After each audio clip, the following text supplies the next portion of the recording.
I'd like to call to order the Schenectady City Council Committee meeting for Wednesday, October 18th, 2023. And I'll turn it over to Mr. Mutuvaran. Thank you.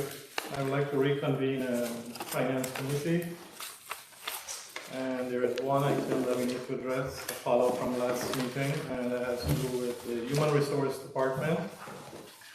I was to have some questions from Mr. Ron Gardner.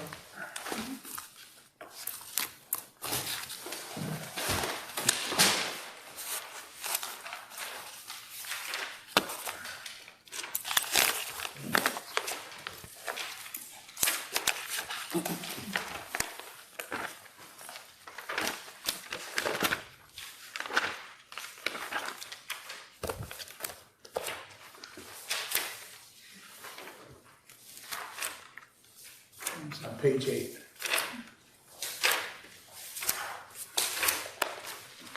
Okay. Mr. Gardner, you just want to come up here and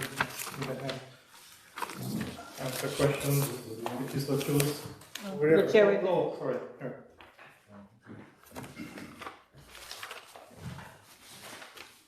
Ms. Porterfield, you had some questions regarding, you want to go ahead? Certainly.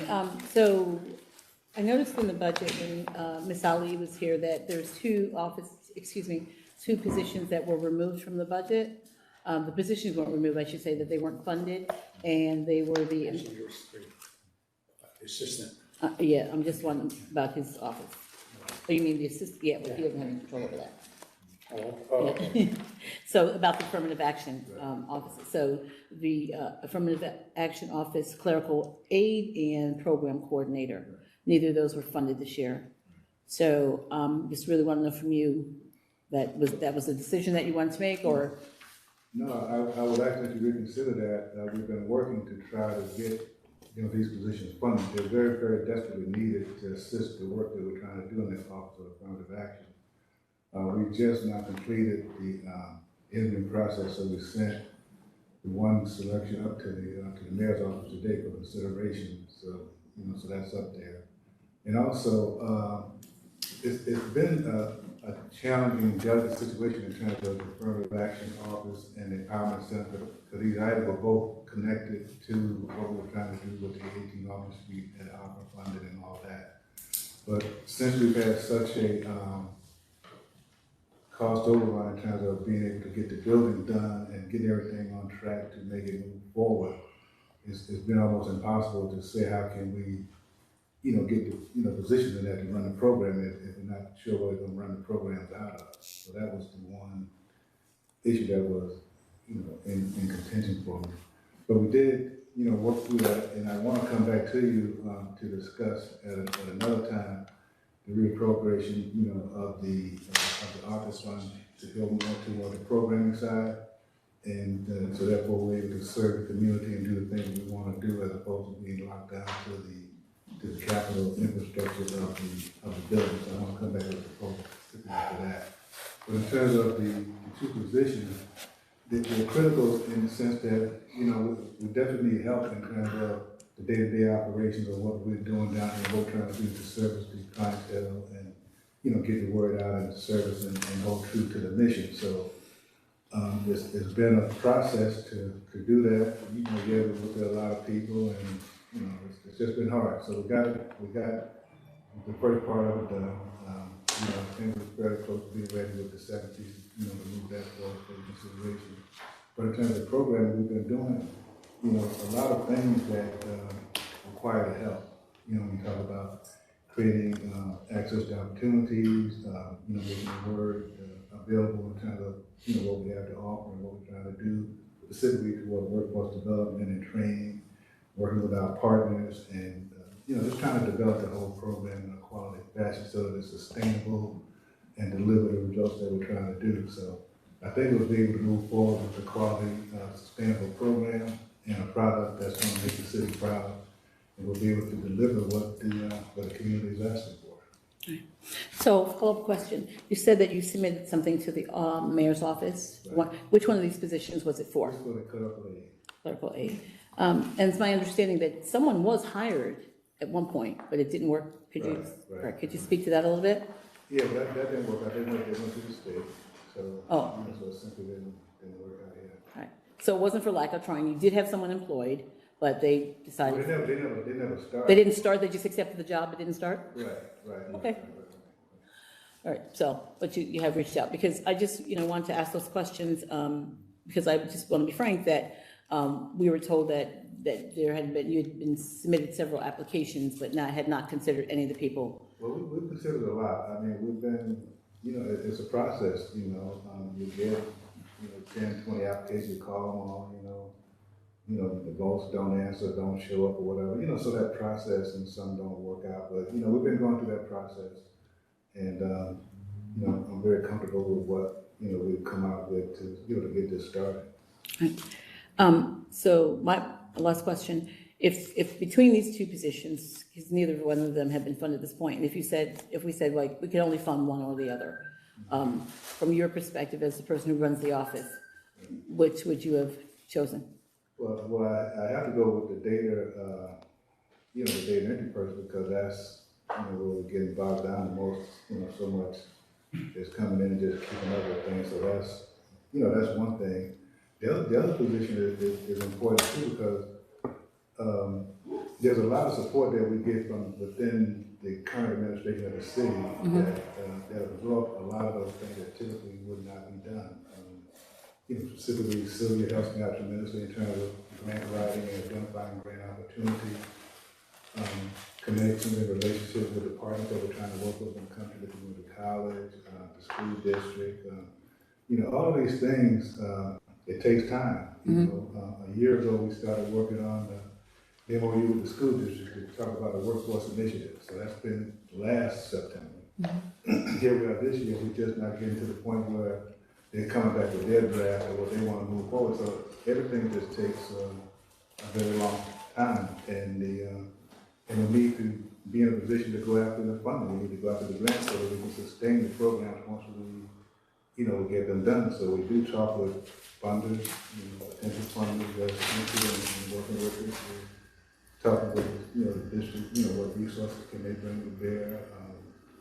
We're talking to community college, they work with us through the workforce initiative and the skills training programs, so what can they do. So, many things that they can do, in retrospect is, maybe like non-cash, transactions, but they can assist with staff, for example, at the college, they do like all of the screening and taking the applicants and all that, but it's taxing on them to keep up with what we're trying to keep up with and empower people.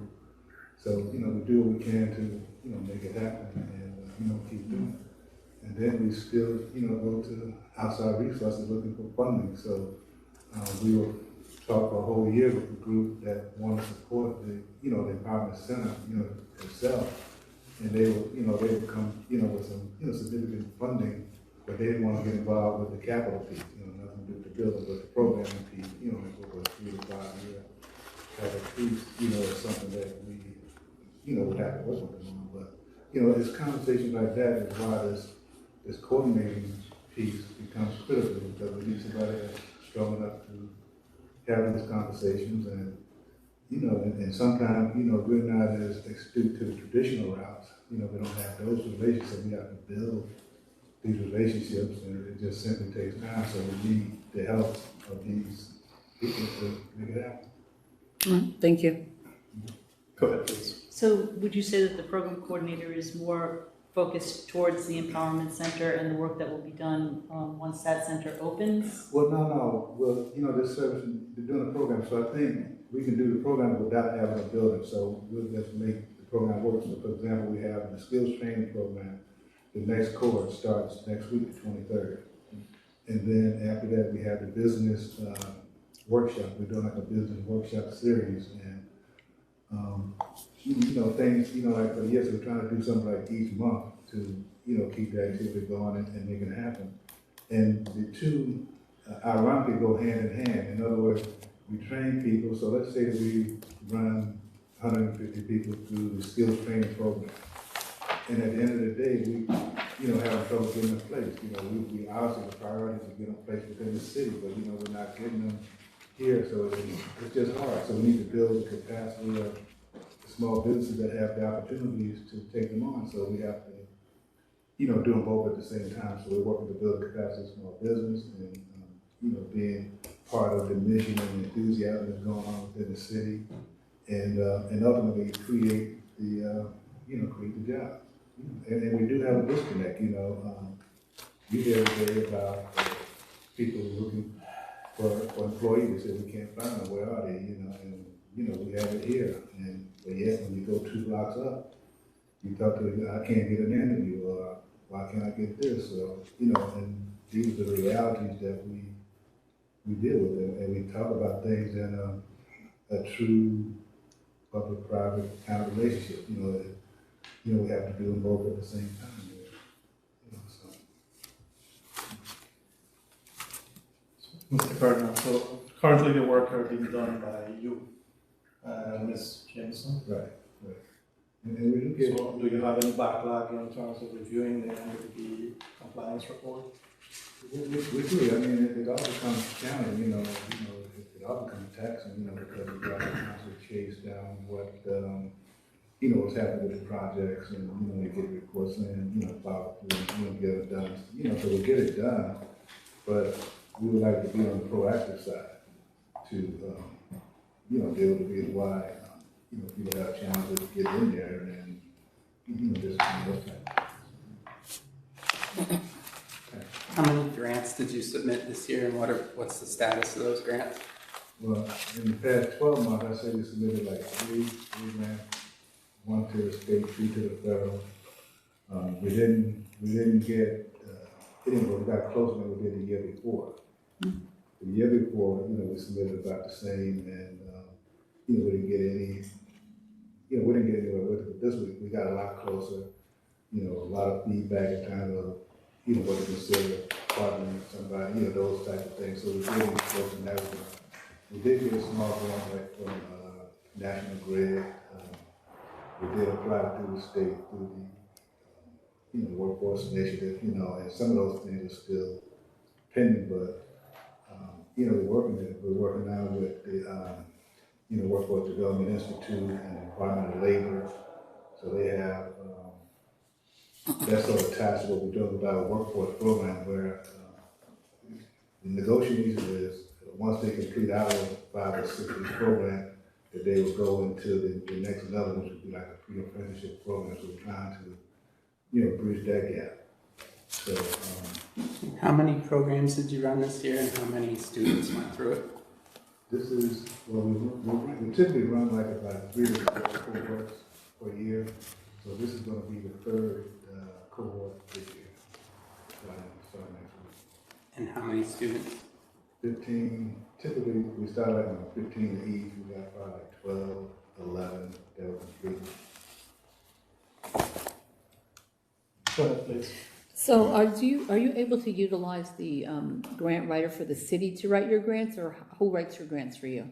Well, Sylvia's been writing most of them, and we do, we have worked with Sue, through the city.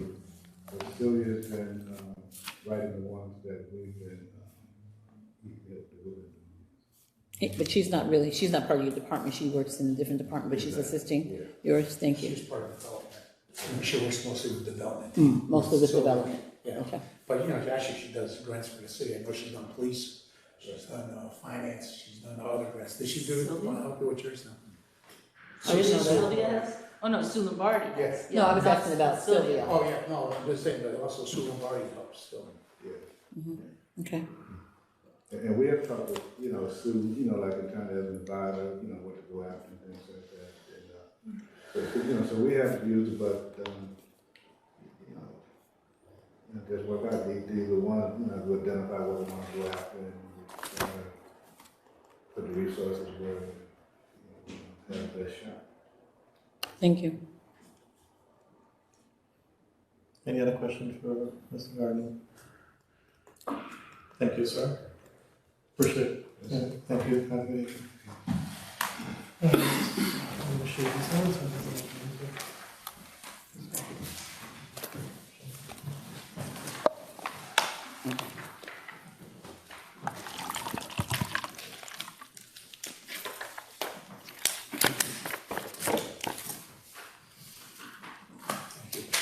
Thank you.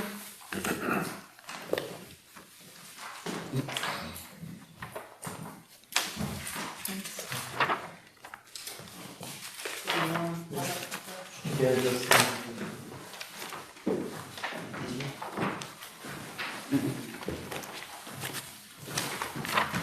Exact copies.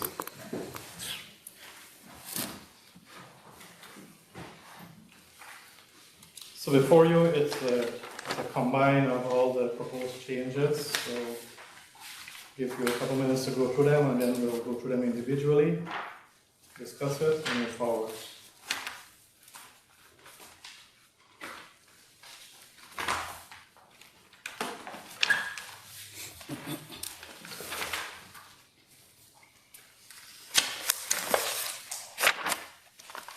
You could do a copy? You're just hiding it, want me to read on your paper? Sure. So we'll just do that. It doesn't really explain it. Okay.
This is the most current year there.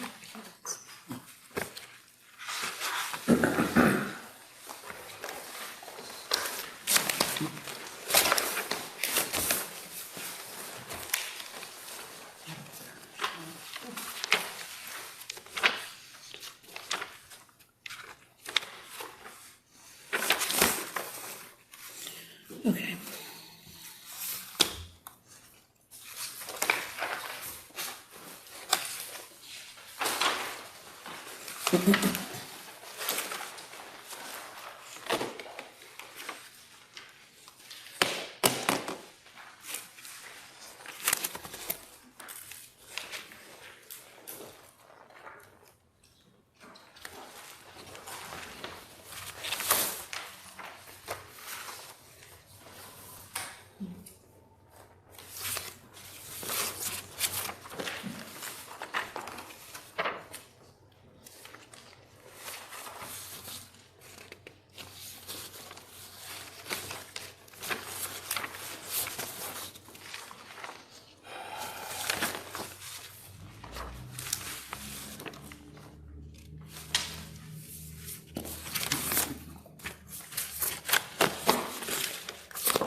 Sick.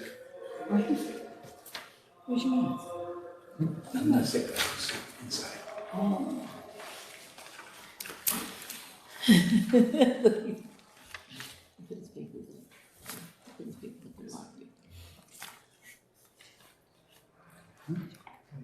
Yeah, that's what I just got. That's what I got. Did we done it? Holy. Whatever, you don't wanna miss it. Oh, you don't. Like, it's going to the gallbladder surgery. Yeah. That's right, I had one. I mean, Can you see that? That's 16. I slept 3 days. Oh my God, sorry.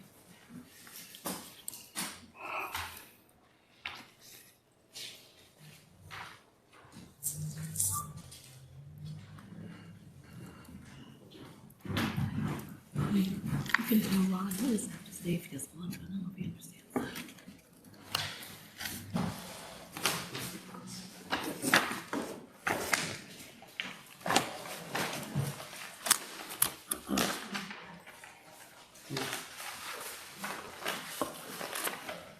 Okay, so we'll just go through each item.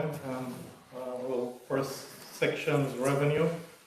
The question, Mr. Ferrari, is to explain the real property tax collection year to date. On the first printout you have given to us, and the one today, the number remained the same, despite the fact that collection was ongoing. Say it again, please. Real property tax Yes. collection. You know, the monthly statements I give you every month, if you read the bottom, you know, the way our books, the way the computer works is that we figure we achieve 100%, but in actuality, we were receiving about 93%. It's increasing every year. So you receive about 93% collection on that line? Yes. Okay. The next one, can you explain to us the sales tax and growth for 2024? Yes, so we increased the sales tax by $1 million over last year. As we see, even though, you hear about the economy going up, the cost of everything is up, especially gasoline. We're getting all those sales tax increases, so we're looking forward on that. So you think a million increase from 2023 is that conservative? Doable. Huh? Yes, I think it is. Should it go up a little bit more? I would not put it up anymore. Excuse me, John, Go can you ahead. tell us the line number? Oh, as you're sorry, going? revenue, it's on revenue page 1. It's 811. A1001. Yep, we got it. Yeah. Sorry, That's okay, thank you. you. So it's conservative, but recommend stay the million. Yeah. And the next one, can you walk us through the last revenue? You have given us a statement here, but kind of just for the benefit of everyone. Sure. Let's see here. So the next You're talking about the 6.6 million? 6.6 million, yes. Yeah, that is just to basically balance the books, and that's what we have left over for our lost revenue. That was a calculation of 5.2% what we received from the ARPA monies. So we did that calculation, and I believe I sent everyone that sheet that shows the amount we actually received. But 6.6 million is what is left over, and that's just going to be filling the gap between our revenues and our expenditures. Any question on this? So 6.6 is what we have left in ARPA, and that's what that figure Our represents. lost revenue. Lost Our lost revenue. So you're using that Yes. to cover our loss of revenue? Yeah. Correct. And Okay. it could be we're not gonna use it all, like even like what we used last year, we may not use it all this year either, Yep. so we might have some left over.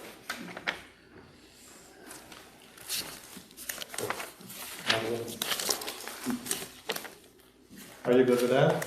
You good? Okay.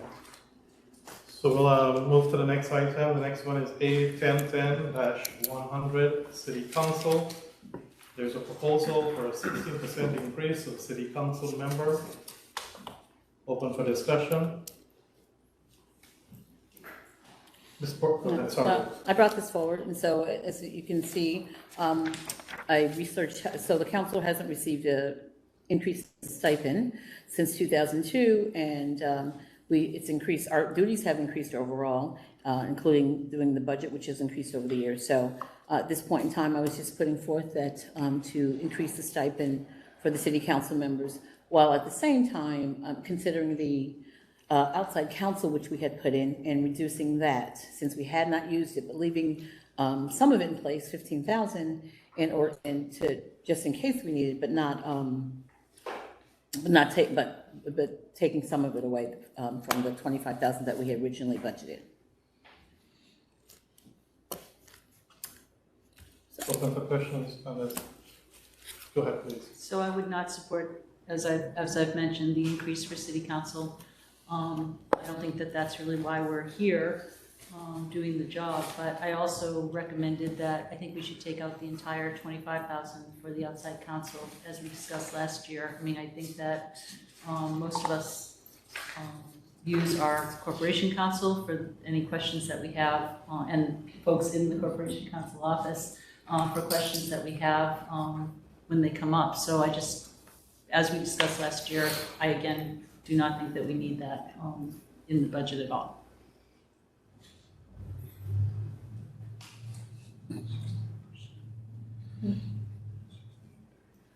Any other discussion on this item? No, I mean, I understand your position, so, I mean, so if it all goes through, and, you could stand on principle, and then if you, feel like it's not something that you would want to take, I understand that.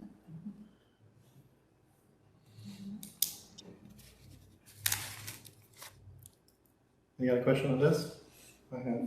We'll move to the next one, 8-10-10-440, and that's kind of like linked to the one before. Proposed decreasing outside legal service by $10,000.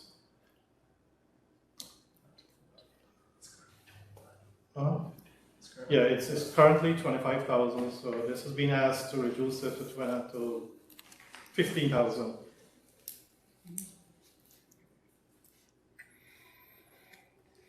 Any discussion on this? Again, I just don't think that we needed even the 15,000, but I would reduce it to 0. Any other comments on this?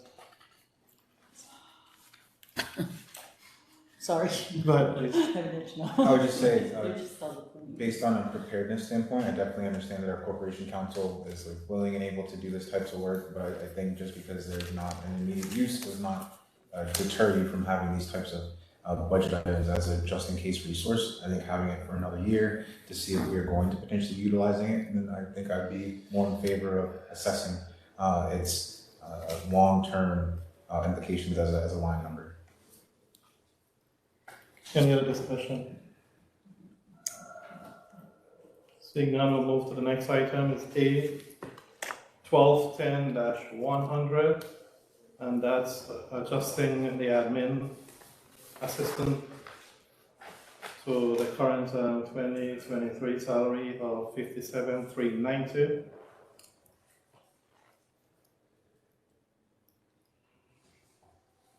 Open for discussion. Well, you're not very consistent. You give the Parks Director 4%, and you don't give anything here.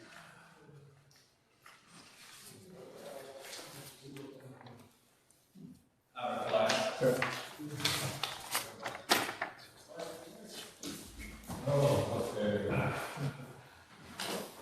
Go ahead, please.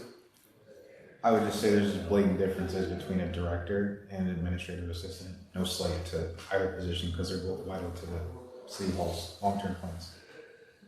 We can't use reasoning for one and not for the other. Go ahead, Ms. Porter. As I believe there was a 4% increase in this line item from last year's budget to the 2023, and then it was vacant for a while, and this person came in very, very recently. So, I mean, generally a 4% increase is like over something that has been a long time. And let me just also say, I looked back, and there was in 2020, between 2020 and 2021, there was like no increase in this line whatsoever.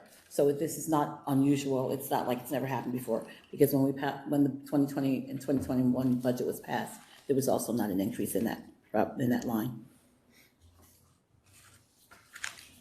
Any other discussion? You have behind it? Ms. Porter? I'm sorry? You have behind it? No, just not really. Any other? I was telling people to go upstairs. Go ahead. Well, I do want to say, I think the Parks Director was hired in February perhaps. I mean, so I think that that person has been in their position for almost a year, or, certainly by the time I don't know when the administrative assistant was hired, so it probably was very recently, but. I think maybe July, maybe August, I'm not, but very recently, yes. Any other questions? We'll move to the next one, A 1310-100. Question, the proposal is to increase the deputy finance commissioner position to $80,000. Currently, it's 78. So they're bumping it up additional, I know him.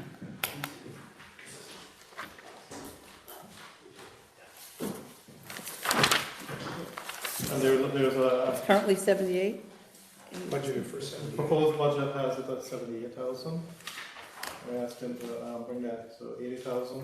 And there's a little bit of reason for that there at the bottom. I don't want, I'm not seeking a financial retirement, that's it, but we I'm had, hoping we will retire. If it doesn't make it this week. yeah.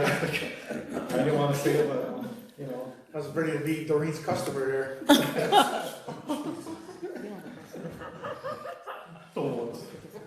don't. I was sick. Yeah. We've been charging 4%. Oh my gosh. Just That is not fun. discount, is that what you're saying? All right. I was sick this week. 4% you only charges. We want to make sure we have sufficient plan in this department, also to our city, and Mr. is doing a fantastic job over the years. So we want to make sure the transition happens and the deputy is equipped to carry on, and we need to, put that in place. And as you can see, Dirk does a great job. He listens, he's trained well, and hopefully he's going to continue to even grow even more. Any question on this? Okay, the next one here, the assessment, this A 1355-100, assessment office. The assessor was in front of us a couple of days, mentioned to us that he took this, New York State Assessors Association exam pass on the first try. And she has a top certification, and this was a two-part question because there's one here and then there's another one in the back. So we're going to combine all two together. And we had the opportunity to hear from her, and I think that we should, put some consideration in place to compensate her for the certification and the qualification that she has. She did mention that she has the only one in the New York State to have that qualification, if I'm not mistaken. Something close to that, yes. Go ahead, please. I was going to say professional development is something that is needed in every organization, and I think it's our responsibility to make sure that we properly incentivize that. That in no way, shape, or form means giving people 100% raise increases, but I think that as they start to add more knowledge, skills, and abilities to their skill set, City Hall is able to be more effective in its businesses within that individual's scope. We did ask for documentation I think you. It's attached to the, today's stuff. Yeah. Oh, I sorry. believe her salary is 93 that she requested. 93? yeah, it's Yeah, 93. it's on, you have this, Carmine. It's 1,064 more than assessed budget. 1,064. Oh, 1,064, got it.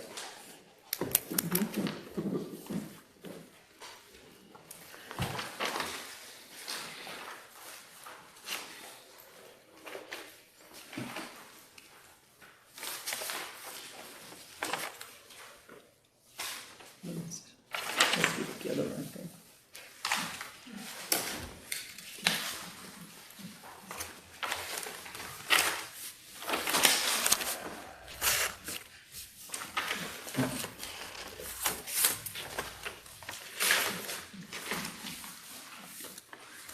So currently the proposal is 91,936, and he requested 93,000.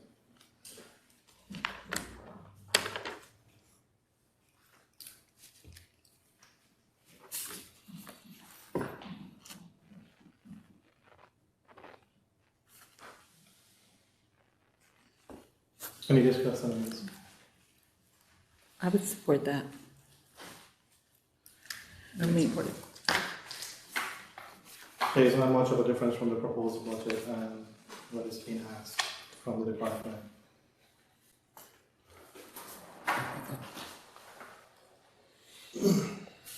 Next item is A 1420-100 law. And the proposal is a hire paralegal, and then there's a narrative as to why the suggestion is being brought forward.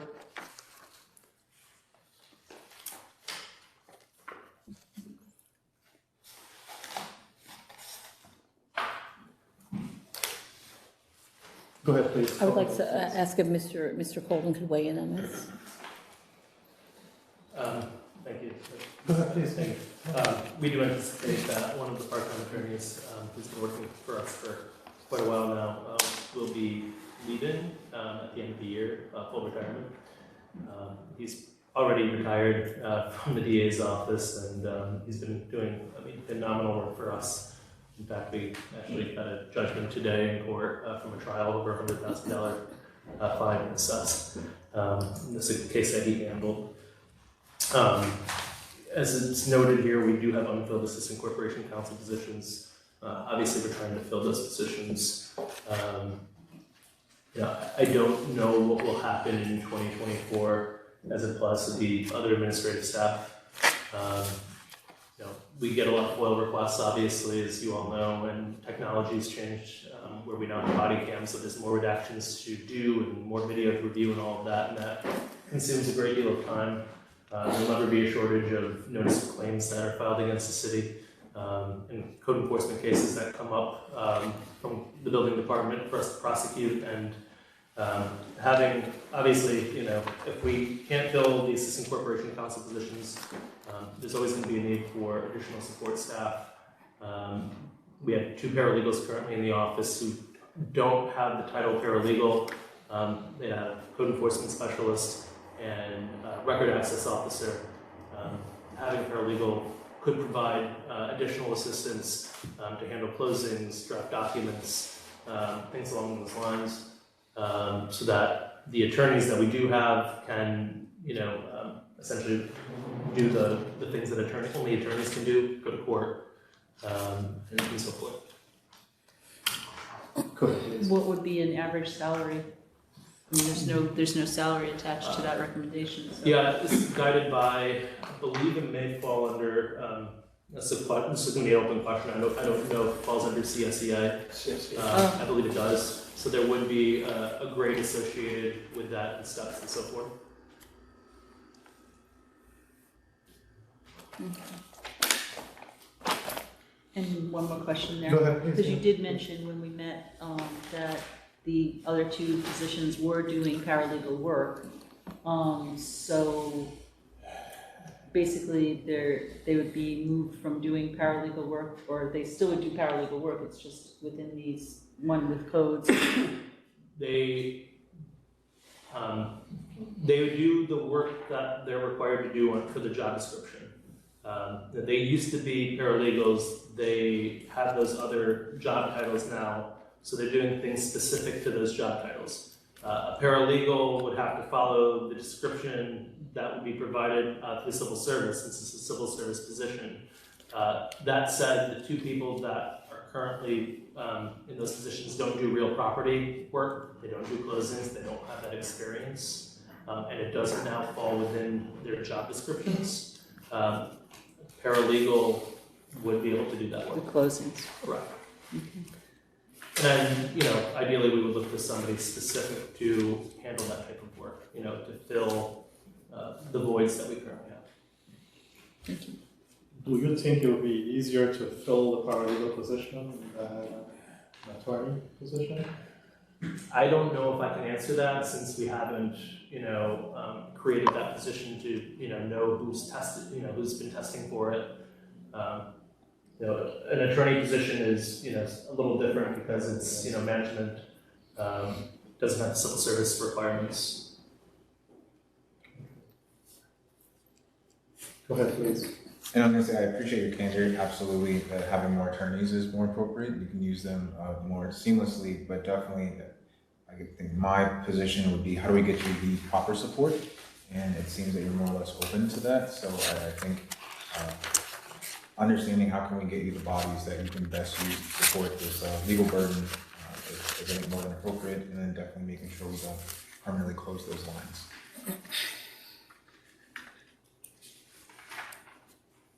Any other question on this one? All right, so now we move on. Human resource, I think this was answered by Mr. Gardner.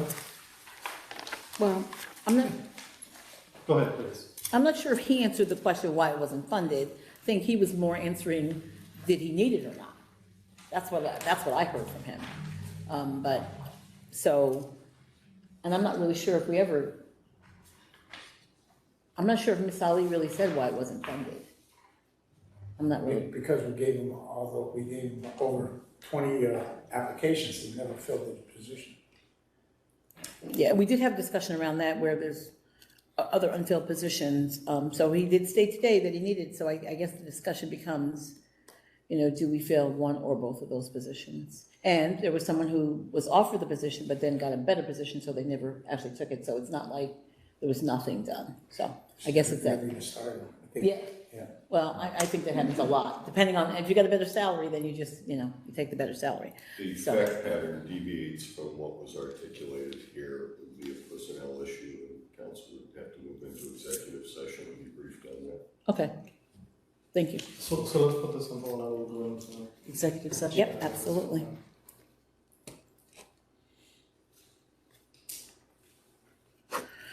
okay.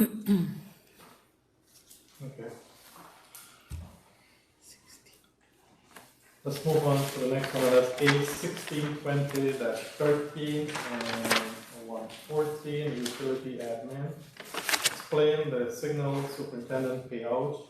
That's actually for two people. That's for that's where the mix-up is, kind of like. Yeah, it's for the signal superintendent and the principal of building and audit. Do you have like a breakdown, like to kind of like separate it down?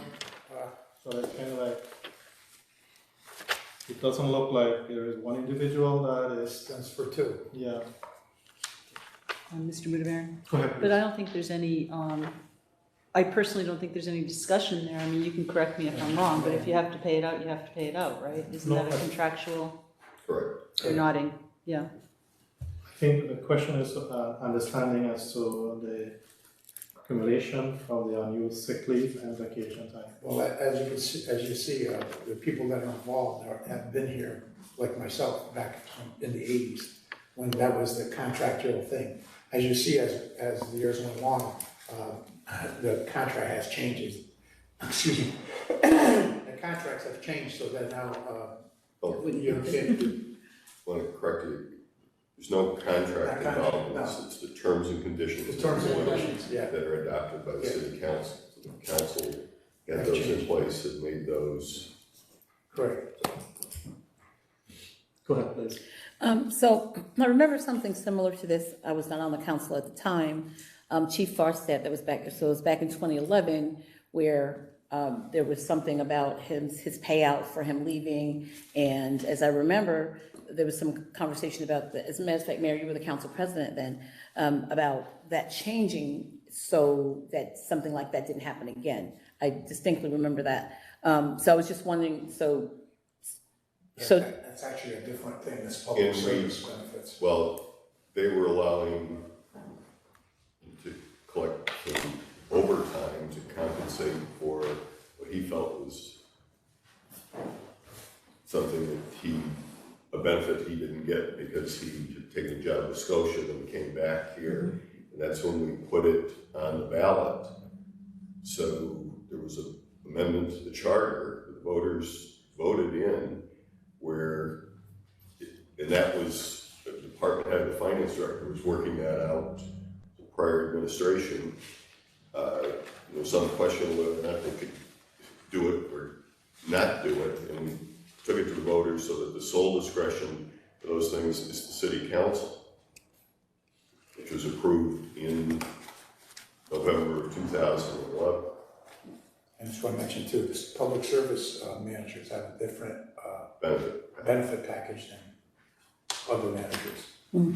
I just want to make sure that this plan is, I mean, that he falls, that there was no amendment No, that I think, precludes us from doing we this. sent you the copy of the. Yes, we did. It's here. Everybody has a copy of it, yes.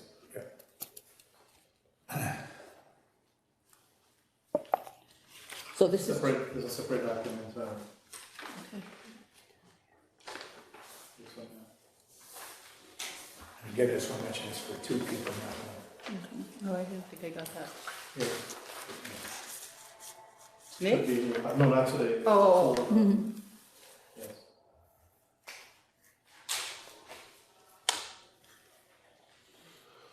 Any other question on this?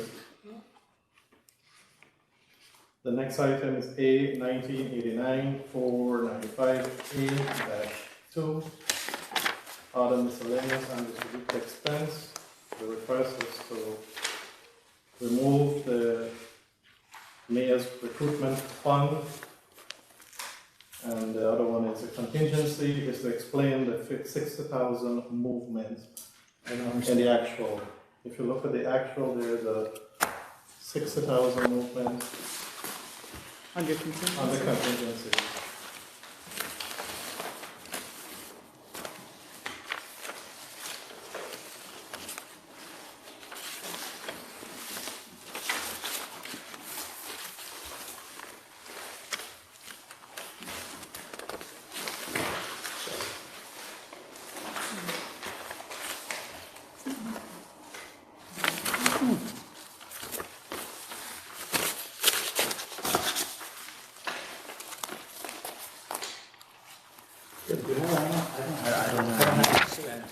wait, I think it was on the last one you gave us, so, here, hold on. You gave it to us the last time, I think.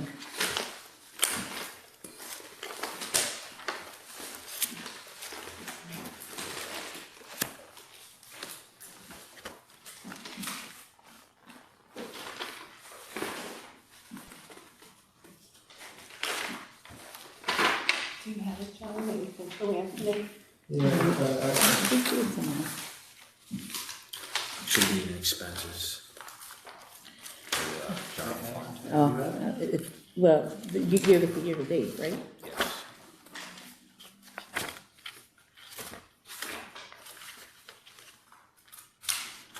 So the year did tonight, which is for the revenues John requested. This was the one that you gave out last week, and I thought I saw it here. No, I'm not seeing it. You mind if I take it? No. 1989 should be right after these. Go ahead.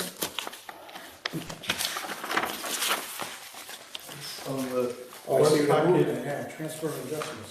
I don't have to check that out, I don't know exactly where I'm, Yeah, under, I'm off the top of my head. Sorry, I sent a corrected year-to-date to all the council Yeah. via email. it's Right, A 1989, So- 485. On page 11. Oh, 189,517. Yeah, I wrote it down last Yeah. time. I'm sorry, that was what it was. Yeah, that, Corrected version. That was the Okay. year, the adopted budget, right? Yeah. That was missing that page. Oh, Or is okay, that the year to gotcha. date? Gotcha. I know I saw it. was it an explanation?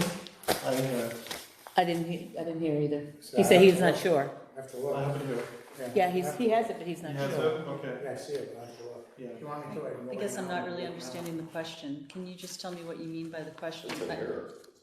Huh? It's an error. This could be an error, yes. Yeah. Yeah, that's where the question was asked. Why was it $60,000 removed from the contingency line? I see There it. was a reduction against. Yeah, we don't see where, it doesn't show where it was. Adopted I have it budget. somewhere. I can find it out. Okay. Oh, you're looking at something that I don't have. I see. In other words, we adopted 360 Is that what you're saying? Yes, we did, yes. 300, I think, the 300,000? It says 300. Yes, but it was reduced by 60,000 in the actual, Okay, gotcha. so So you want to know 240. that. I'm guessing that's I don't know, I hope it's an error, so we just haven't moved it back. Well, the contingency, what was it used to pay for? Could have been taken out. We use it for, a lot of demolitions, any with fires, any, IRS fees or any, government taxes and stuff like that, So you want to look it up now, or do you Yeah, I want can to just come right send it back. to you? You want to run that? So you have it. You want me to, I can go talk to you see where you transfer it to? Yeah. I don't think this is a material, it's gonna change anything. This is just a query. Okay, yeah, all right. No, I We don't think can this is send it any, to, yeah, we'll send it to. yeah. It was just an observation and to make sure if there's an error to correct it back and put it back in place. Any other questions? Okay, we'll move to A. Actually backing up a little bit, so I think we were told the mayor recruitment funds wasn't necessarily just mayor recruitment funds. So one of the things I was suggesting was just changing the name of it, but I don't know about removing the money, because the money actually was used by other departments, I believe, right?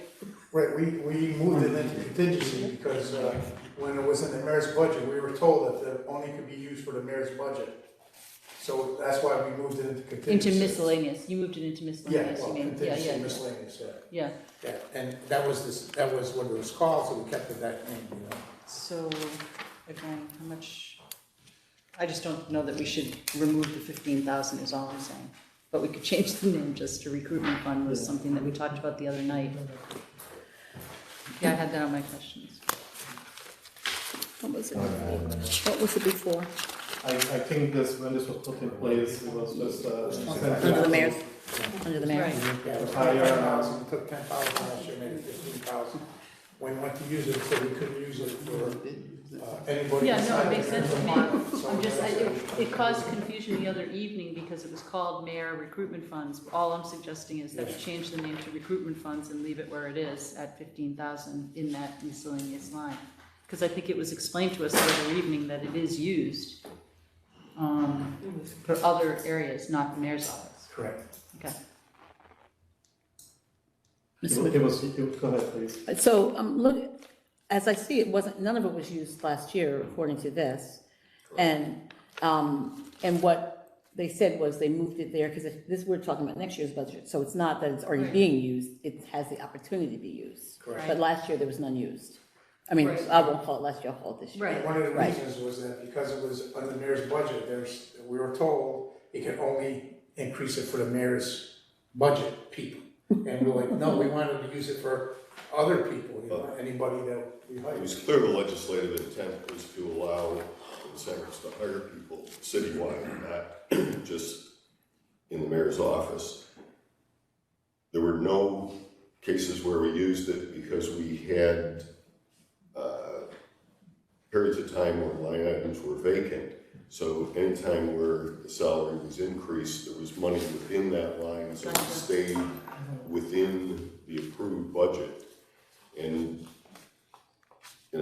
going forward, if you want to take that out, take it out. If the situation comes up where I need more money, I'll come back to you on something. But at this point, we've worked within the adopted budget to make things work. I mean, overall hiring has just been difficult to find people across the board.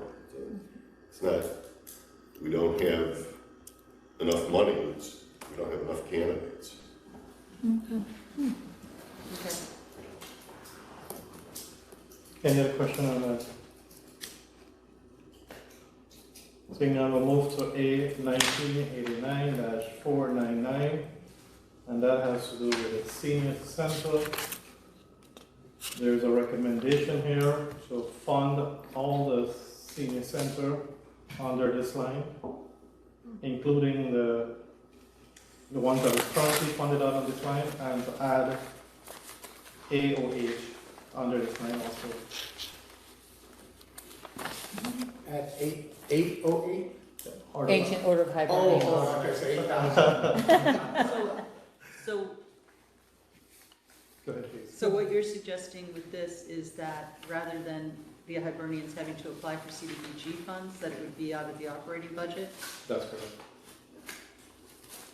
So all the senior center is under one line. So what do you want to make the total budget to be? It would be, So it'll be whatever was, I think it's 45. you'd have to add $49,000, I think, to You that. had a revision? Yeah, so. Well, the Catholic Charities budget is $60,000 for the year 2024. And then I think that the senior centers from the Hibernian gets, I think, 20,000 from CDBG, and they were gonna be short 14, so. Yeah. That was, Do we have reserve on the CDBG to cover the Hibernian? Isn't that what we used to do? Yes, I think Derek sent that to you today. Are you there? Derek, you have those numbers? Yeah, there's 2 line items through CDBG currently. One was budgeted for 18,846. We have about 5.6K left. The other one was 3,000. We still have that 3,000 change available. So it's 8,000 altogether, 9,000 you have left. 8,000, well, 9,000, yeah, approximately. I agree with what you're trying to do there. With the exception, I would recommend that we use already approved CDBG money, which won't quite conform to the calendar year. So some of this would go into next year, and then really in the 25 budget, we would then say, put it all out of general funds, but we use whatever's already been approved through the CDBG process to fund either the Hibernians or the other meal sites, and then make up the difference with the general fund appropriation. That makes sense to me. Which would mean that we would still need to add a little bit of money to this budget line if. The big question is the documentation and getting all the support and volunteers to continue the program. It's very difficult for them. So they're struggling. But I think they've got everything in order for this year, and if we need something, we're going to make up the difference. Yeah, I don't think But I want to use the money that's out of CBG We've already first. Okay. How is the other senior center doing? I mean, they So, were told that I they did- were I did write to- positive things about Right, it. I did write to them, and she was supposed to get me something today, but she did not. I asked her for a written report, I indicated the questions that you all had. And she was going to get it today, but I didn't get it today, so, before today, I asked her for it. But. John, where the AOH site might be in a deficit, we haven't expended it on these other sites, so that there's enough money on the table that I believe I have the authority to match up to pay those bills, and then just going forward, it's what we have in place for next year. I think that's exactly what you're trying to get at, yes. Go ahead. So, I mean, Yeah. I did, and Mr. Palmini also wrote it back because I had the wrong date of our next meeting, but, you know, I did suggest to her that they come and make a presentation at our next committee meeting as well, which obviously is not in time for this, but she would be, I think she was, I can't even remember if she wrote us back for that one now. Yeah, we had asked for her to email the documentation to support the Right, and I did not 6,000. get it yet, so maybe I'll have it by Friday, but I did not get it we by don't- today. We don't know if it's 45 or 60 or The whatever. budget number that is. they've given us for 2024 is 60, but yes, that's a budget that would encompass 3 running senior centers, and as we mentioned the other night, we don't currently have 3 running senior centers, but we're hoping to have that in place. Because currently we budget 45,000 for Right. that line, and we only spend about $10,000 actually. Right, yeah. On the 3 sites, Yeah. because it's not. Right, so Right. there's, We have a so there's clause. money there to make up whatever the Hibernians may need, Yeah. but to still use what The Hibernian CDBG balance is 9,176.15. And it's, let's face it, what people want, And then they have their allocation for that's what they 2024. want. They request it. CDBG. Did they get it? Yeah, Yeah, but when did they get it? When is the, I'm not sure when the year is, but he definitely indicated that he had a $20,000 oh, CDBG. 20,000. For 2023? No, 2024. Going forward, Okay. yeah. no, I think So we spend everybody, go ahead, please. Oh, so we would spend that, That's that's the what- mayor said, Yeah, yeah, that's absolutely. exactly what I agree with the Right. mayor in terms of, because the volunteers, they're not getting the amount of volunteers able to do the documentation and things like that. So tapping into this line and utilize some of the balance against the 45 will help them along the way. Because people are falling apart, they're moving away because No, he of the definitely amount of needed some more time. money, Yes, yeah. exactly. So I'm good with that. I'm good with that explanation. on this one. And I will get you the other documentation.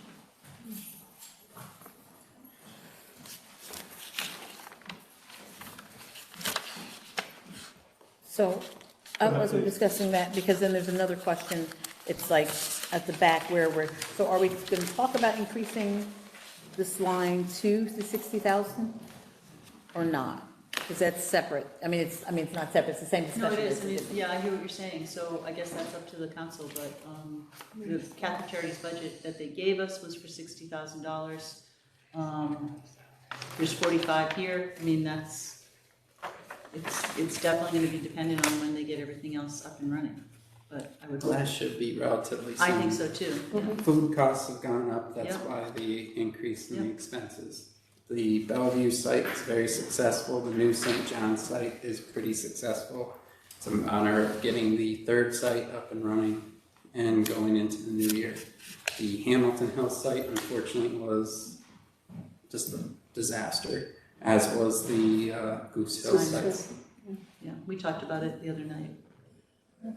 So may I suggest just keep it at the 45, and then when we have the report presentation, we can always do an amendment next year to increase it. And to add these 4 centers, to fund these 4 centers, adequately fund these 4 centers.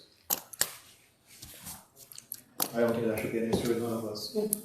No, I don't think we want to adequately fund So them, I'm yeah. okay with keeping the 45, and what the may explain there, the $9,000 remaining in CDBG, so Hibernian Hall can tap into the 45 and pay their bills, get their bill paid.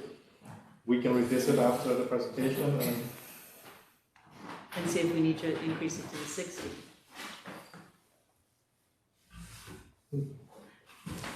Because Hibernians needed another 14 in addition. unless to others have CDBG. suggestion, do you want to move it to 60,000 right now and not avoid any amendments? So that will cover for all 4 centers? I think it will. At this point, if we've only used, Mr. Fry, we've only used $10,000 of the 45? I believe so. Yeah, that's correct. He's got it. Yeah, I have the actual. And, oh, God, I can't think of his name. He already secured $20,000 for, For CDBG, yep, Dave. so, but they just need, 14 more, Yes, and we need 60. yes. And we should have 35 left. Doesn't roll Yeah, but over. Oh, it they doesn't, don't roll over, Yeah. they don't roll over, but I Yeah. think there's a little bit of wiggle room Yeah. with with this. well, I would suggest we put the 60 in there now, That's what I think too. instead of revisiting if that's what Catholic Charities say they need. So the suggestion is on the table to increase this line by 15,000 to make it 60,000. And this will help to cover the 4 center plus the CDBG, whatever is that. Go ahead, please. Yeah, I would support that, and I just want to, as was stated, that there were 2 sites that weren't successful, we'll say. But I want to make sure that when whatever the 4th site is, or when we get the total, I'll call it the 4th because I'm including the Hibernian, that we make sure that they're spread out within the city and it's not concentrated all in one part of the city. And I did. I think put that's that important. Into the email that I sent to them the other day. Okay. So, yeah, I support, I think we're going to use it. You also have to remember, having the sites here hits the key neighborhoods that are trying to be hit. The north side, Hamilton Hill, Mount Pleasant, those are all relatively close, as is the stockade. So those would be here. Woodlawn's covered, Bellevue's covered. How's Hamilton Hill and Mount Pleasant covered? By having the site relatively over here, it's literally just a few blocks. You mean St. John's? Yeah.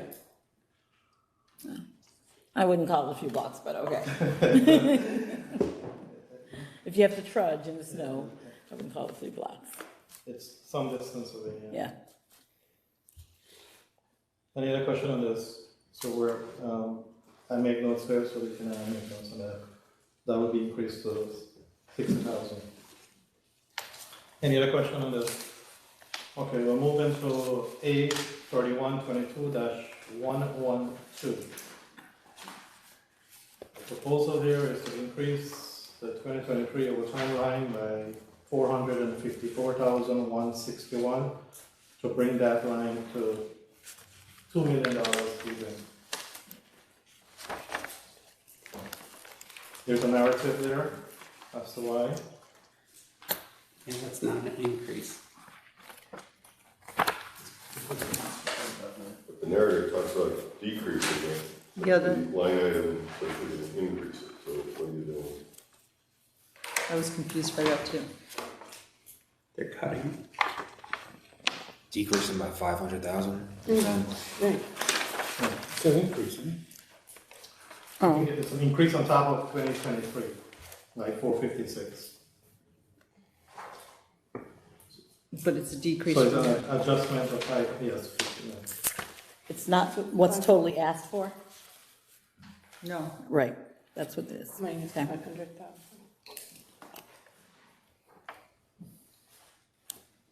yeah, I wouldn't support decreasing that budget. I think that especially now while we're still having issues in terms of recruiting additional officers and such, I mean, I think a clear case was made for overtime by the chief and the assistant chief when they were here the other day. So I would like to keep that at the suggested expense in the budget.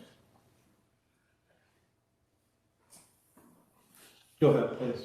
So, as I recall the conversation as well, that the chief said they were gonna be putting new officers on and, in May. So that, that should, I would expect more officers, less overtime for those currently. And as I recall, when they came to us regarding Axon and all the other technological advances, one of the things that was said time and time again was that this would give officers more time on the street and reduce them having to be come back into the station, do a lot of things, so therefore not kicking into overtime. I remember that being part of the discussion, those discussions. Go ahead, please. Just to say that, yes, they're having more officers, and they also explained that from the time some, recruits start their program, it's about a year. So I don't know how many recruits they'll have starting in May, and he did mention that they lose a lot of folks as soon as they go through training, so we can't automatically assume that there'll be enough officers coming on in May or a year from the next recruitment class. So I definitely would not want to put myself and the entire city at bay by not allowing additional overtime. I agree. Go ahead, please. Right, and I think it's important to make like two distinctions. One, proposing a budget in all shapes and facets doesn't mean that it's a guaranteed ask. I think we had the same conversation last year, where looking at this recommended amount is a significant increase to the 2023 adopted budget. I think Chief Clifford has been apparent as saying that the community is not at jeopardy, and I think it is also important to note that the investments that we're making in some of the anti-violence programs, I think at some point those are going to need to either assist with curbing and addressing some of the preventative mechanisms that are providing individuals these outlets to use violence. But also I do agree with Ms. Porterfield that investments in technology, to Chief Clifford's point, has yielded improvements. So I think increasing it beyond the adopted 2023 budget is a consideration I'm willing to make, and then confidently seeking out that these 8 individuals that are going to graduate from the academy in May 2024 and the continued efforts of not only the police department, but also our community programs to invest in community policing that supports the entire community of Schenectady, taking up this not fight, but this stance of how do we address and make sure that our public is safe. I think that is a comfortable number.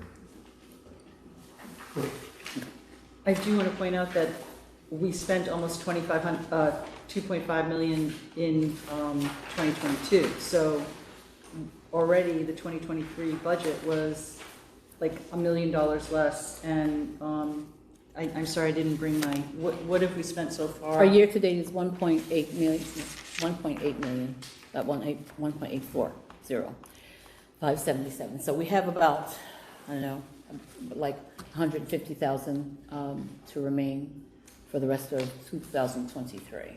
Because right now they also said 2023. we're 25 people short on the street. So I don't know. I mean, I think that was the justification. And I hear, you know, the technology piece I think will help moving forward, but I still think that that's still pretty new as well in terms of being operational. So I think it's going to take some time to see the, you know, hopeful outcome that we are anticipating with that as well. So where did you get that 25 from? Where did I get the 25. 22,481,349 is what we spent in 2020? No, you're saying that there were 13, 24 people. Oh, yeah, down. I wrote 13 notes while they vacancies, were, I took 12 in notes, training, and 25 people short on the street is what they said the other evening when they came and presented. 8 is coming on in May. Yep.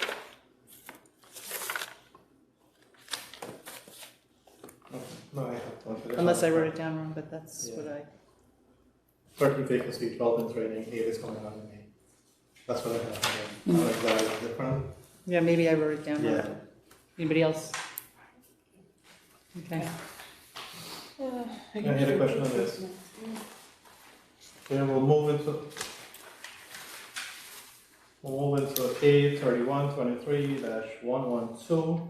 And there is a proposal here to increase on the 2023 overtime line by 105,000. To bring that line to the 2024 line to 880,000.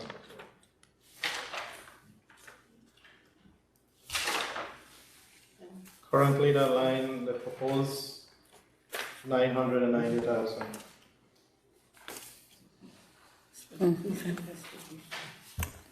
Go ahead. Again, I mean, look at what we spent in 2022, 1259893. So, you know, Not in 2023. You're looking at 2022. I'm just looking. Yeah. Right. And I'm looking at our year-to-date right now, it's 806,397. So I guess, I'm guessing with the crime going down and all the technology that's added, you can see that we're not quite even at what we're considering allocating for 2024. The year-to-date Go ahead, information is please. provided. Please comment. So technology is really not going to help too much in the investigation piece because you get a murder or something, you have, just look at the couple murders that we've had, that's where all the extra costs are. It's just manpower and just trudging through it. That's where the expenses are. Go ahead, please. I would just disagree only for an instance that everything generates paperwork, and my time, I need to go more recently. I think saving that time is also a cost savings as well.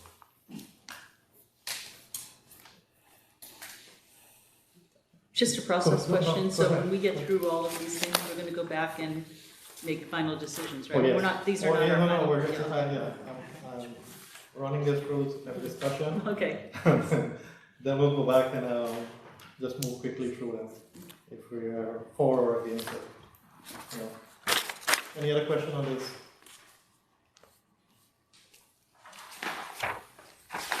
Seeing none, we'll move to A3412-112. This is the firefighter. The ask is increase over the 2023 overtime line by 209,000. And to bring the 2024 proposed line to 1,070,000. So cutting 500,000 from the request, right? It was 1.570. Yeah, 500. Yeah.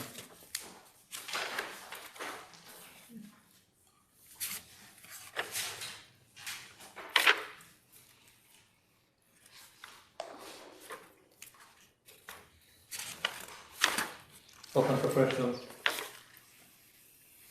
As I'll offer ahead, the year, please. I'm sorry, I'll offer the year-to-date, which is 754,586.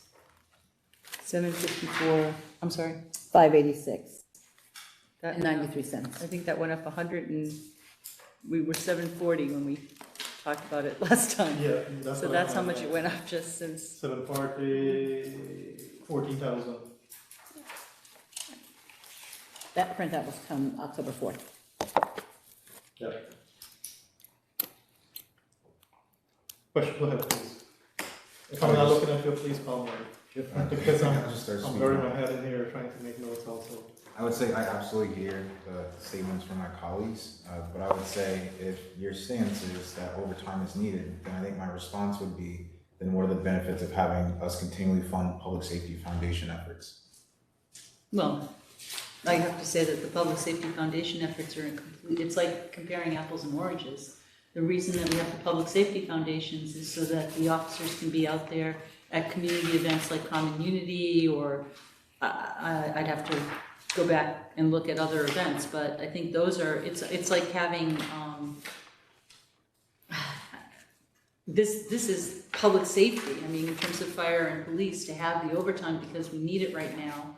We're obviously using it in terms of getting folks out there on the street, whether they're fighting fires or fighting crime, versus, I think it's 25 for each, right? $50,000 Yes. total for the police and the fire. 25 for allocated to each department. It's getting like, they're going to Family Fun Day at Steinmetz Park and Schenectady. giving out stuff, or Schenectady. Schenectady this weekend.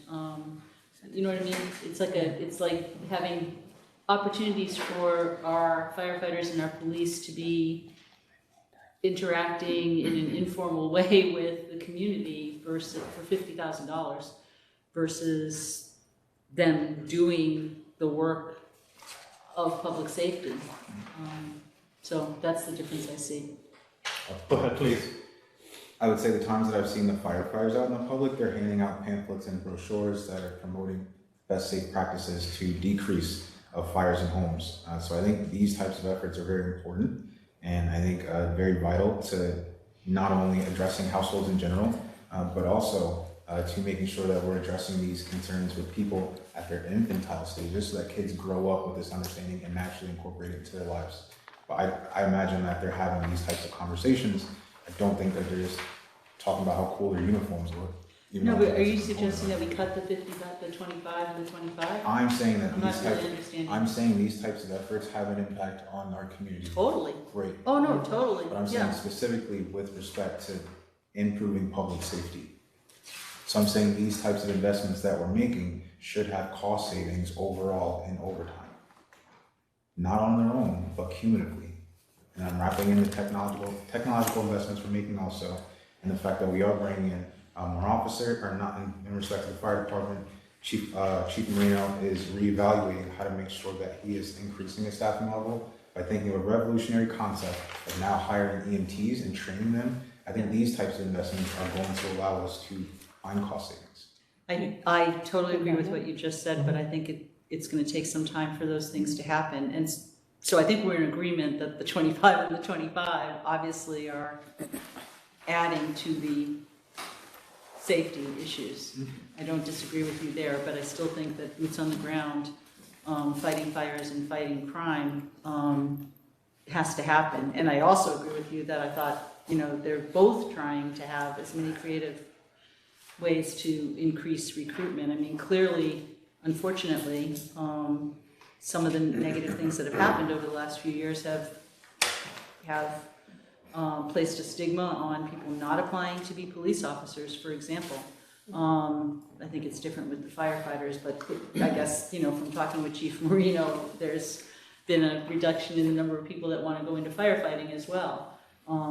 So I just think, I hear what you're saying, but I think going into a classroom of third graders and teaching them about fire safety is really important and is something that probably has been happening even all our lives, right?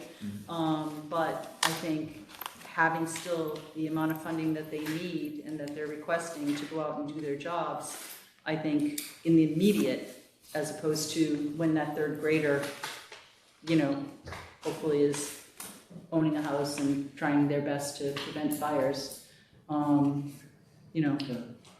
No, I can speak on this one because it was a recommendation for me, and we were putting $50,000 towards a public safety foundation under the police, and it was me as a contribution to say let's split it between the two departments, 25 each, to get them involved in the community so that they can bridge that gap, you know, that stigma that is happening, interact with the community to get them more involved. Let's hear what's happening over there. And I think they're doing a good job on the program. We just need to expand it a little bit more, provide more support to them. Maybe consider next year to increase it. So, you know, it's all a good thing happening there. The interaction is very important to building bridges in our community. I agree. Go ahead, please. Again, I'm just always going to bring forward that, you know, I'm keeping track of what we're spending year to date, and based on that, I think that I'm comfortable with this. It looks like they're having the ability to cut down on their overtime from years past versus this year. So I think that's how one of the reasons we have to look at this as we improve the technology, as we have more firefighters, as they get grants from other places, and specifically when I say that, I want to talk about, I mean, the police department, because they're applying, and as you know, they come before us multiple times with grants that they get, and those grants also supplement existing staff. It's just not for bullets and holsters and things like that. Some of the grants, like if they need personnel to do specific things, they're paid for out of the grant as well. Any other questions on this item? Okay, so now we'll move on to A 3614-404, Police Review Board. And the recommendation here, is to increase the fees for service line by 10,000 and to reduce the outside legal counsel by 10,000. That is just a movement there.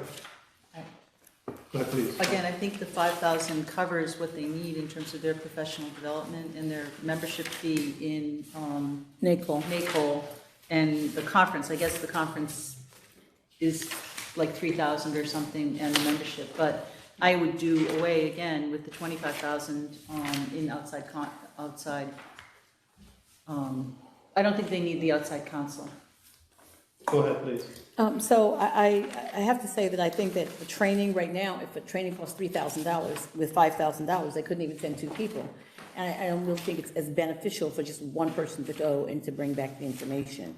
That more than one person should have the opportunity to attend the training if for some reason that person leaves the board or whatever the case may be. So I think beneficially for this particular review board, especially if we're going to kind of keep up with what's going on in terms of review boards and having them exchange information with people who do similar things around the country, I think it's important that we send more than one person to a training, if possible. So I would support having enough money for at least two people go. I know at one point they had, and then we have to pay to be part of NACOL.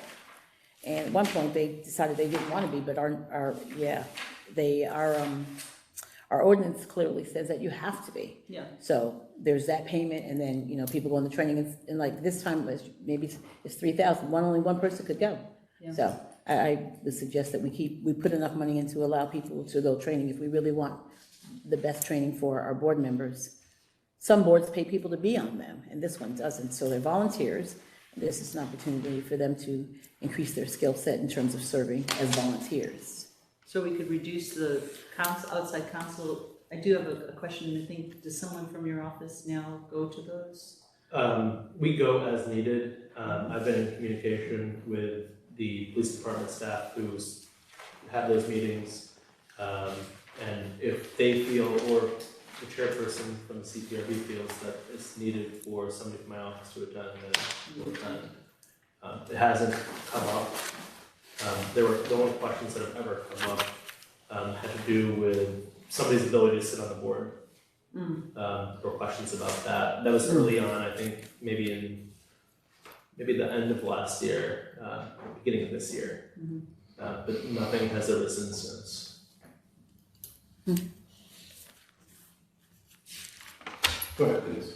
I could just talk on the outside counsel. Again, there's money in the law department for outside counsel. We bring in attorneys as needed. So if a scenario came up where there's a conflicted position where the city council needed separate representation or somebody on one of the boards or commission needed outside representation, there's money for that. And we try and again, leverage stuff with membership with the New York Conference of Mayors provides guidance and case law and different things. The AG's office sometimes will assist local governments and things, so that money that's in the council budget now, I didn't use it this year. I don't see scenarios where we're going to use it in the future. Actually, we haven't used it in the last 100 and some years. But if you needed something, there is money in the budget that's proposed. And so if you want to modify that or look at that, that would be the appropriate way to deal with it. Go ahead, please. So I thought the reason why we created a separate line is because it'd be easier for accounting purposes. If that's not right, I'd be open to the mayor's suggestion. That was part of it. Go ahead, please. I can comment on that. I'm going to echo what the mayor had to say. And I know this came I'm up, sorry? I'm going to echo what the mayor had to say on this. And I know this came up last year. As you know, as you all know, the city council hasn't used outside counsel this past year. CPRB hasn't. There's a budget line, obviously, for the law department for outside counsel, and we use that outside counsel whether it's a determination made by the law department on whether or not we have the capacity or to handle a particular legal situation, or whether there's some type of conflict in which it would be better or best for it to be handled by outside counsel. That seldom happens in terms of the conflict, but that's not to say that it couldn't happen. And we would obviously have to make the professional determination to say that we do have a conflict and refer to outside counsel. But we provide outside counsel for situations involving other departments in the city, where whether even if it's not our insurance company, but something arises, let's say hypothetically it's an Article 78 because of some administrative decision made by the planning commission, made by the chief building inspector, made by somebody else who has the authority to make an administrative decision. And at that point in time, if the law department feels that it does not have the capacity to handle that particular matter, we would refer to outside counsel. It will be covered by our insurance, and in that situation, it comes out of the law department's budget as outside counsel. So for accounting purposes, it's not distinguishable between the departments, it just comes out of the law department budget. Go ahead, please. And actually, me? Or? No, sorry, you go. Yeah, because there's $100,000 in the 2024 proposed budget for outside legal services in the legal department, and it looks like that would cover what we might need in terms of what we had spent year to date and that kind of thing. So I have the year-to-date, of course I do. But there's like multiple lines here. So is it just the fees for services? Is it your labor lawyer? Is it your litigation support? Is it all those things added up? Oh, I was just looking at outside legal services. No, I'm talking about the year-to-date. Spread out. She's looking at a more detailed breakdown of the budget, so Anthony can. Oh, we need an actual. Yeah, everybody has this. We use outside counsel for certain things that we do, right? We use a bankruptcy attorney, outside counsel, Brian Crummer specifically, to handle matters where, you know, usually it happens with tax issues, to be frank. Somebody files for bankruptcy, our outside counsel, Brian Kremer, interacts with my office and also the receiver of taxes to make sure that whomever is in bankruptcy is following their bankruptcy plan and is, which is payments, you know, on a typical basis, and he will then act if somebody doesn't follow their plan to have a stay lifted or have a bankruptcy dismissed. We try to use him strategically, obviously, when we're about to do a foreclosure, but he's still doing work throughout the year. We use outside counsel dealing with certain labor issues. You know, could be a grievance. It could be just you know, an issue with, you know, police officer, firefighter, whomever it may be. We have to make a determination to use outside counsel. We're not using outside counsel, obviously, willy-nilly. You know, there are certain lines for the labor attorney that we may use for that, but you know, a determination is made, and I consult, my office consults with finance to determine the best way to pay a particular attorney based on what they're doing for the city. You know, I don't know exactly every single line that it gets paid out of. You know, I would say it varies based on the attorney and what they're actually doing, what service they're providing. As you know, we do our foreclosures in-house, but unlike a lot of other municipalities, but we still may use outside counsel, as I mentioned, when it comes to foreclosures, Brian Kremer, because he's working on the bankruptcy part. Okay. Any other question on this? Okay, seeing none, we'll move to A 3614-440, Street Department Manager.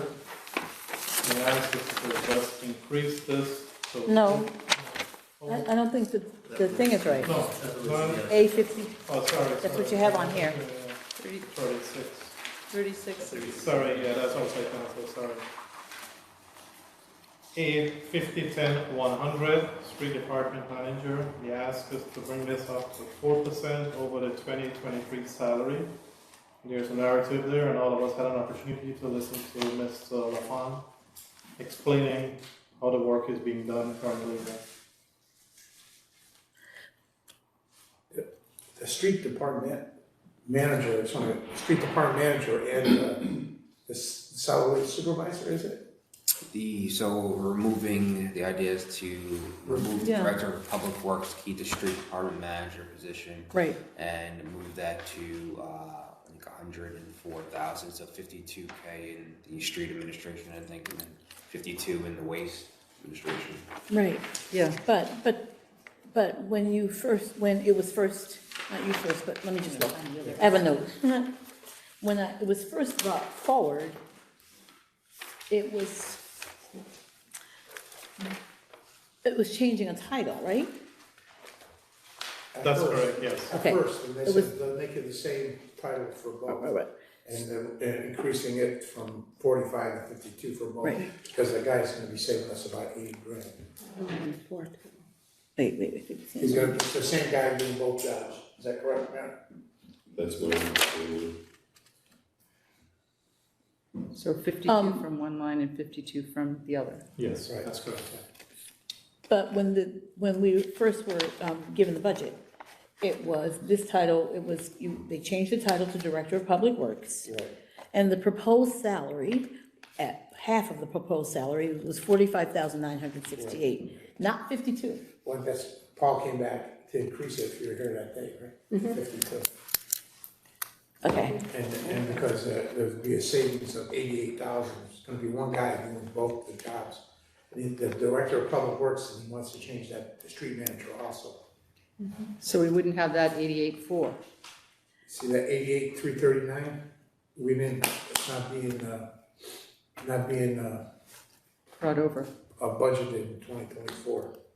the 88,400, 88, Right. Yeah, But that was the adopted budget in 2023. correct. But then by creating the Director of Public Works, it was split 45,968 each. with the, yeah, which was a And now 4% you're moving decrease. the individual back to the street department manager, but you're pumping it by almost 7,000 under each department. All the funds request. Yeah. 100 or total. So Where was the other one? what is the additional It's on page, duties? Oh, I'm sorry, page 33. Additional duties is gonna take over the racing restriction. Is this civil service or is this going to be management? That's management. Street department manager is a management position. Sure. Here it is. So what's the increase? Like 14%? Okay. We're saving 88,000.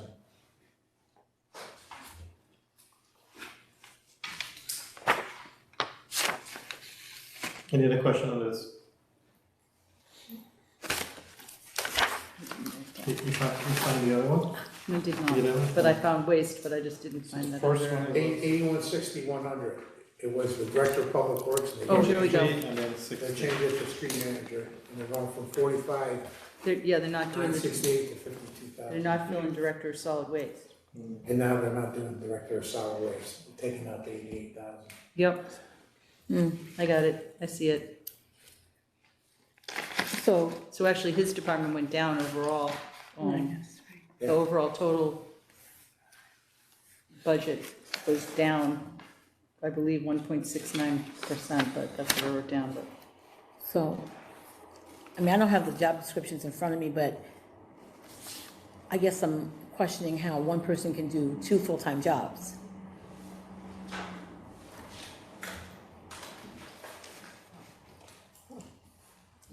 Manage it.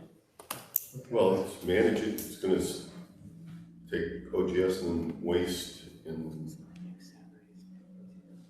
scheduling, following up.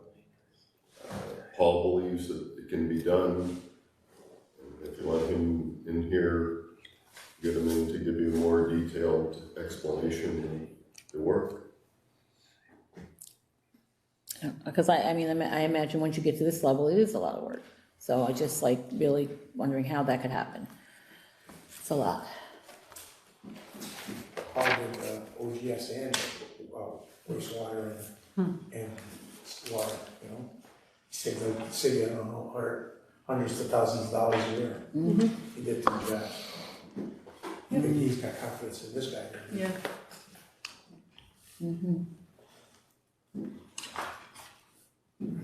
Okay, that's my So question. that's Paul. Well, maybe we could just send an email. So, I mean, I don't know, I guess we're at the point where, like, making decisions tonight, but that would be my question. All right. Any other question on this? Mr. Farrar, you're gonna make the adjustment, 0 out on the director of public works and move that into Street. street department. Yep, Once we decide, whatever we decide right. to move forward with either way. Okay, any other question on this? The next item is A 5132-100. Remove fleet manager. And the note there is the system is doing all the work, during budget hearing, and so upon stated that all the work will be completed by the assistant. Open for question on this.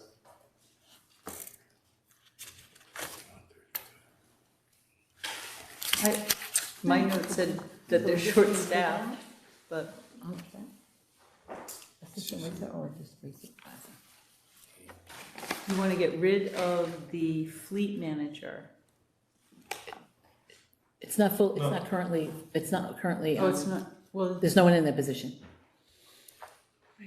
okay.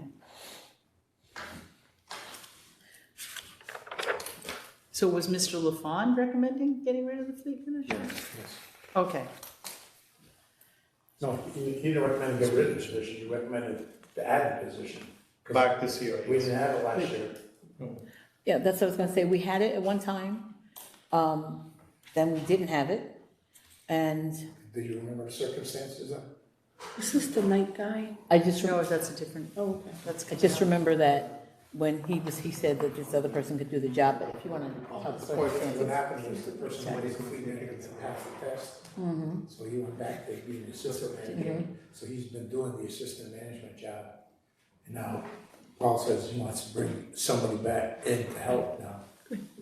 And he just saved us 80,000. But in our discussions, I mean, we can go back and look, he did say that the other person was handling all the job, so I'm. No, he does, he's a great kid. Hard working. All right. Yeah, he did mention that he's asking to fill this position into 2024, but at the same time, he said the assistant is doing all the work that is needed here. I'm sorry. Oh, that's the one that, thank you. Any other question on this? If not, we'll move to A 5132-121. Discuss the motor equipment operator mechanic 1.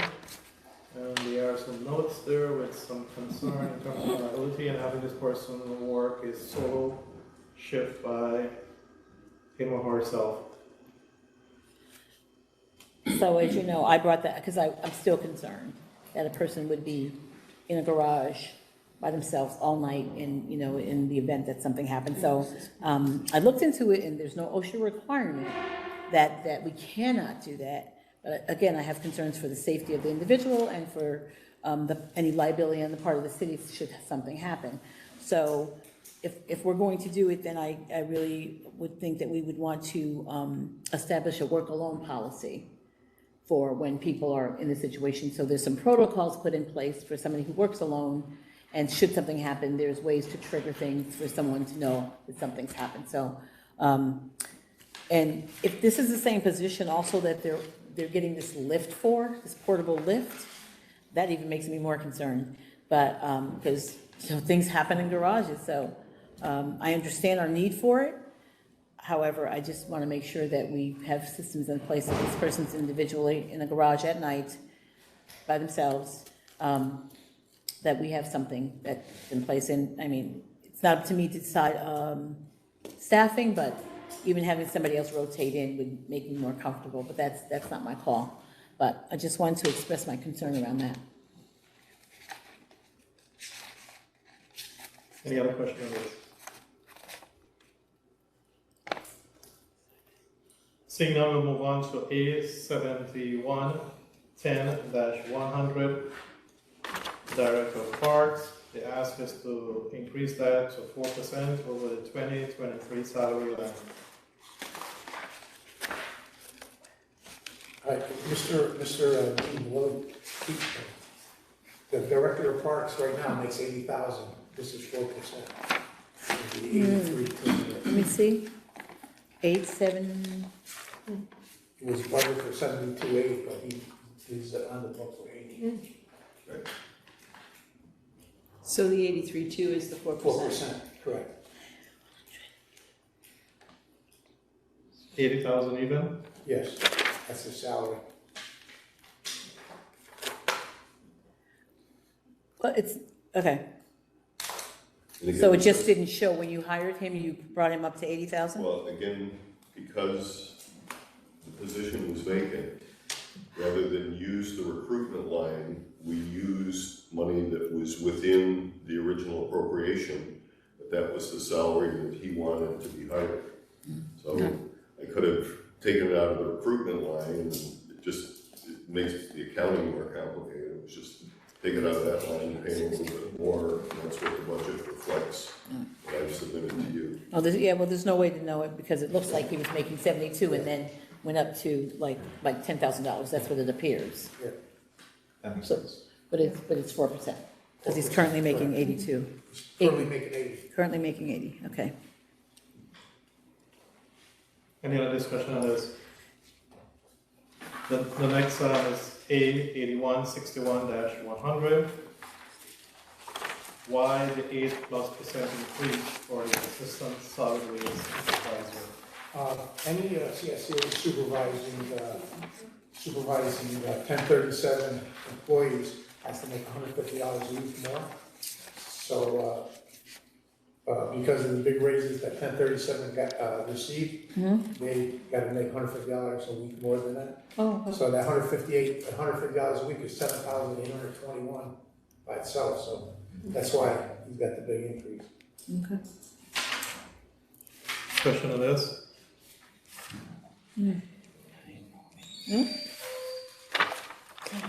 Now we know, contractual. Contractual, correct. All right, moving on. The next one is A9089-840, employee drug test. It asks us to reduce by 10,000, year to date is 3,900. The actual for 2,967 for 2021 and 4,045 for 2022. Open for discussion. Go ahead, please. So I don't know if the numbers necessarily, I'm just wondering, are we not testing people? Because, I mean, why we're not seeing this line spent? Some of it was not testing, some of it was COVID. We're still dealing with some of the issues with the changes in the marijuana regulations. And there is not, well, I shouldn't say, testing technology is shifting where today, some of the tests you can't tell how recent the use of marijuana has been. Can show for 30 days, but really then the individual wouldn't be impaired. There are some tests that are supposedly coming on the market that will show the length of time from using it to the test for the level of impairment. So on that, probably if it was $5,000, we could live within that, but I would still want some money going forward for the next year to be able to just deal with the realities of the workforce and where we have to test, whether it's new hiring or on-the-job incidents. So you want to keep it at what? 10, sounds like. If you want to take 5,000 out of it, what was the original appropriation? 15,000. 15, so yeah, if it stays at 10, and then revisit it again in a year to see where we are. So reduce it to 10, not by 10. And just who does this apply to? Like, who gets drug tested? There's random testing, and then there's new hires, we test different levels. Because I also saw drug testing in the sewer department, so those employees there's a separate pot of money for their drug testing? Correct. It's for It's CDLs. already, Well, yeah, CDL. for the water and sewer funds are different funds, so yes. So this is employees other than that? Correct, in this line item would be always out of the general fund. Okay.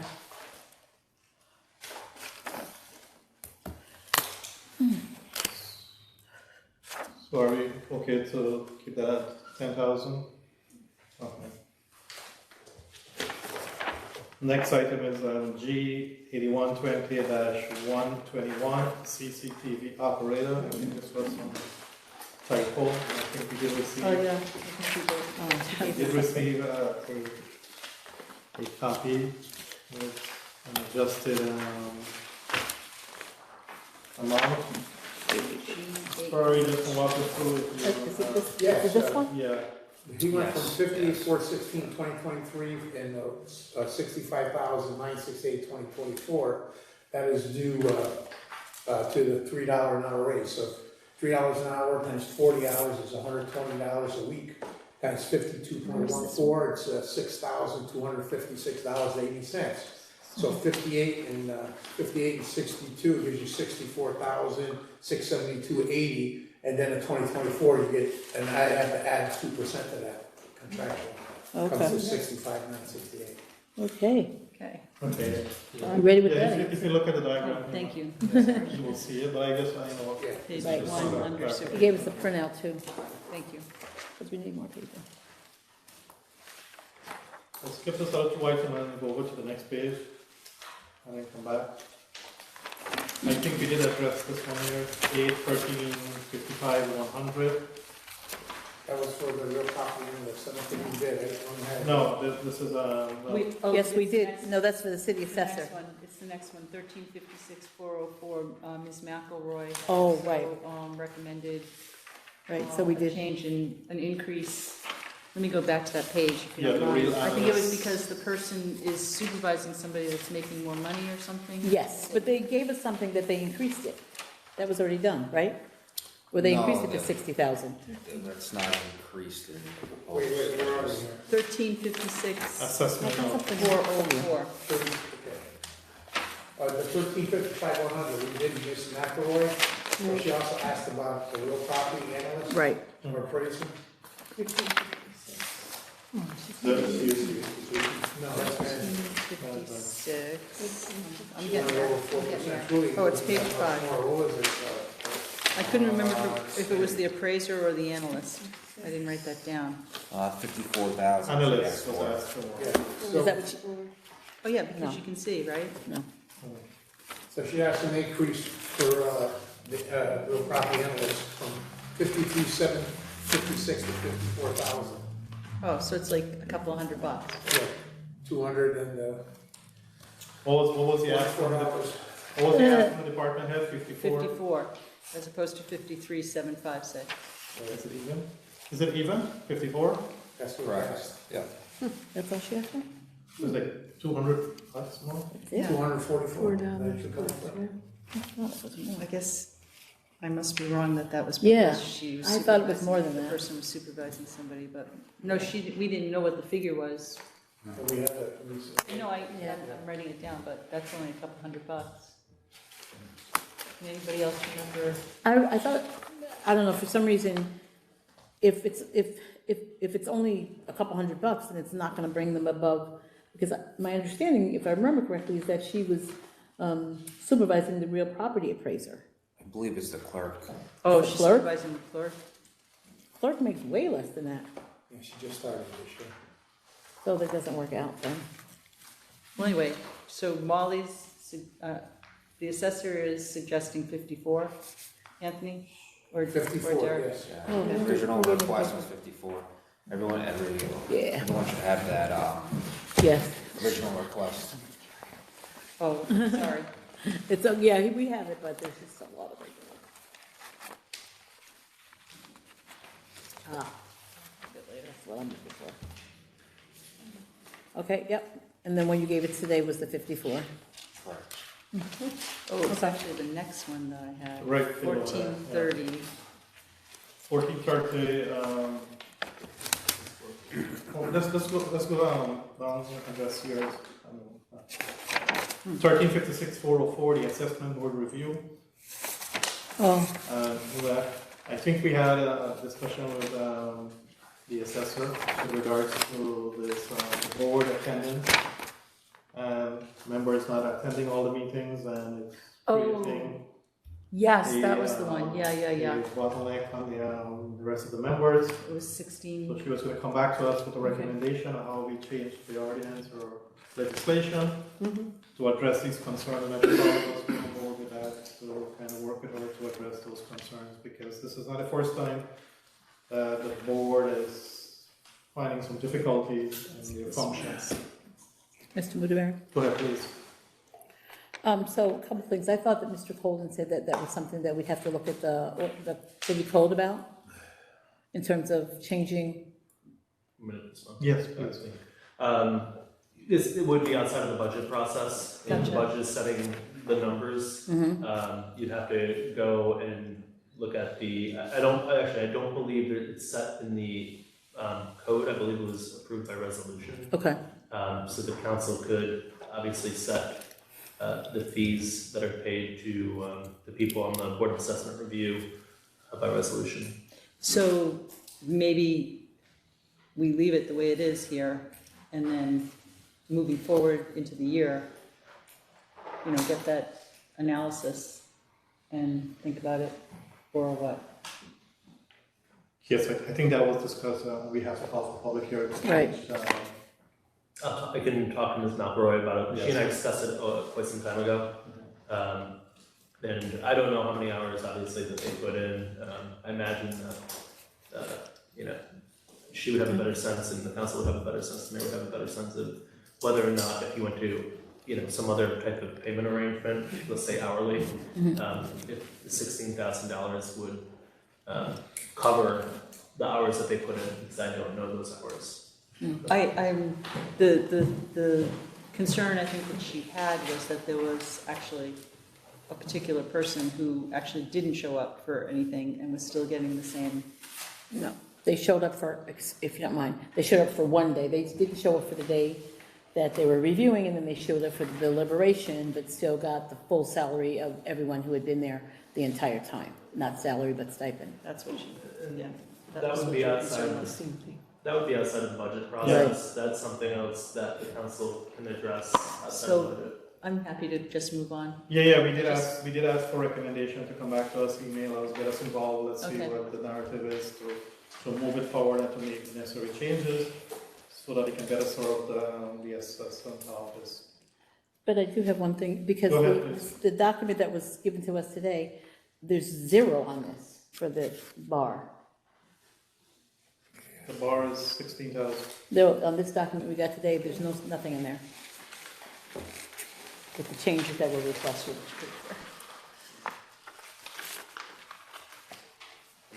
So it's right at the bottom, it's fees for service.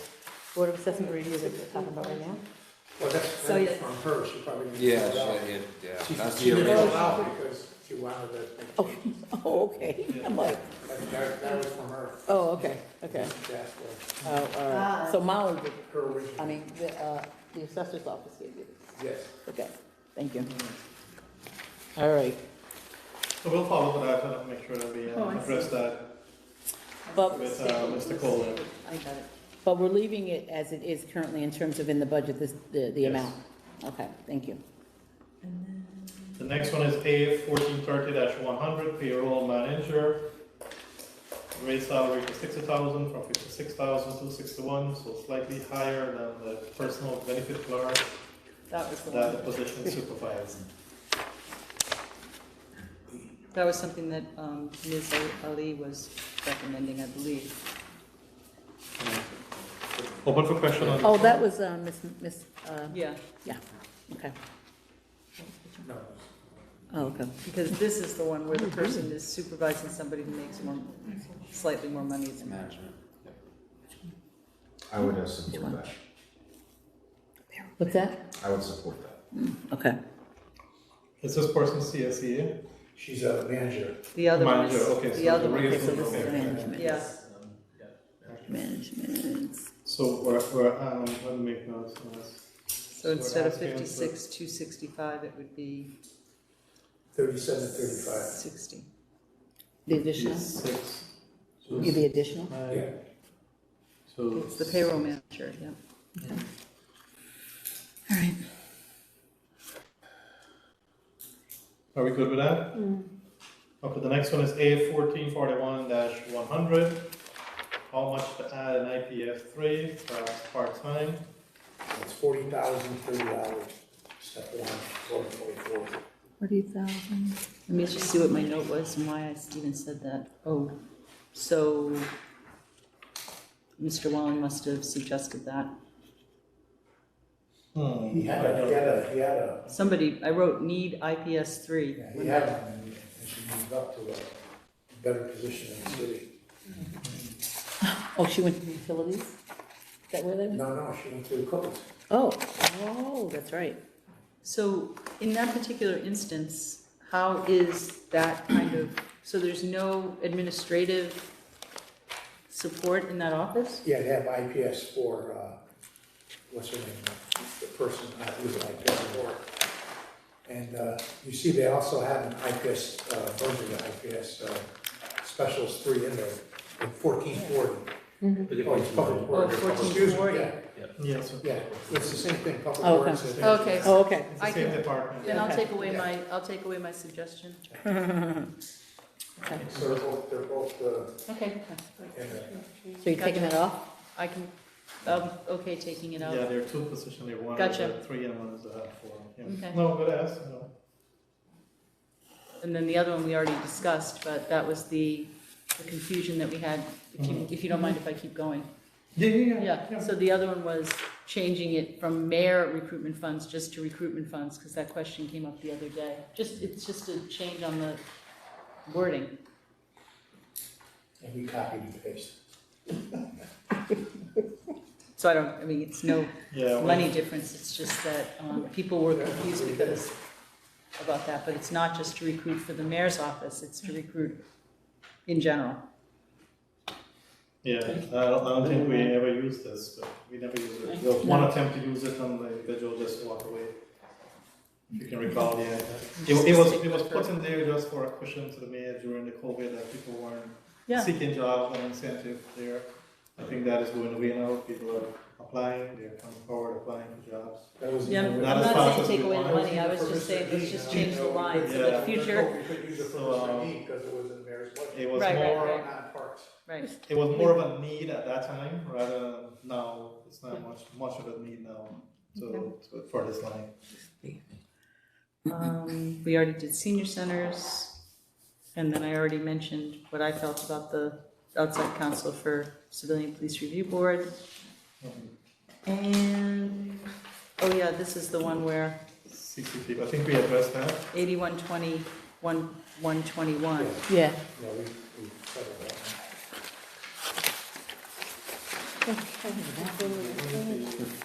I think I bothered them.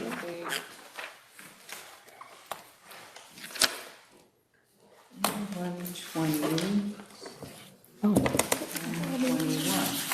oh, we're going back. That is going up to 65. This, I think, didn't we say let's check that because it went from 58,416 to 79? No, Yeah. We sent the correction. correction was Yeah. about And then I just explained how we got Yeah. the. Sorry. I didn't see the correction, You did. sorry. the CCTV operator. Oh, that's on the other sheet, okay. We G just talked about it. 8120-121. So it was in 2023 it was 65,960. 58,416, and then it was brought to us for 70,000, but then it went down. Okay, I got it. So 65,968. Okay, thank you. I think that is good. Question was asked by morning one. Yeah. Okay, thank you.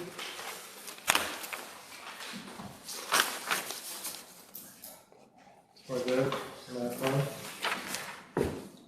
All right. I don't know who those look over healthcare numbers. Yeah. Look. Essentially, I think so. I think we're asking. Can you just go back through the benefit, the healthcare numbers, and also add to that the last year we did receive a rebate of 500,000. Excuse me? Last year. Yeah. So where is that in this proposed budget?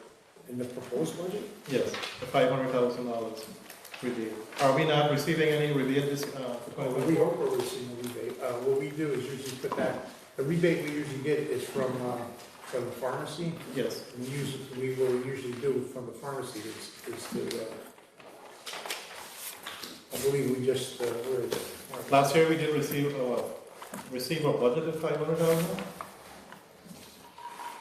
How much money this year? Excuse me? This year, what was your budgeted amount for 2023? For what? Rebate Hold on, let me just try to- from the pharmacy.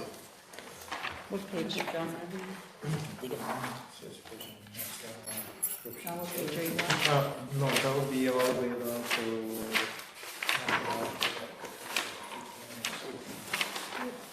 Yeah, it was in near the back, right? Employee benefits.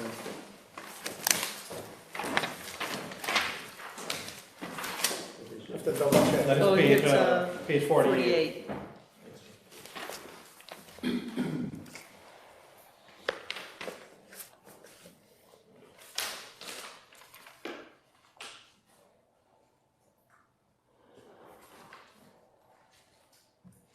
Is it the Medicare reimbursement right here? No. Oh, No, no, that's something else. separate, That's something else. I think it's the pharmacy Proact rebate. Right, yeah, Yes. I don't see here. It should What be we usually carried. do with that though too, we usually try to lower what our payouts gonna be when we get that Yeah, but in our books. it's not recorded in the No, budget. I'll have to find out, can you write that down? Yeah, take a look. Yeah, Yeah. so that's, Elizabeth does, it takes care of that. yeah. So was in other words, are you saying that was in 2023 or that? Yes. Yes, Yes. so what we do is I hired a group to audit Mhm.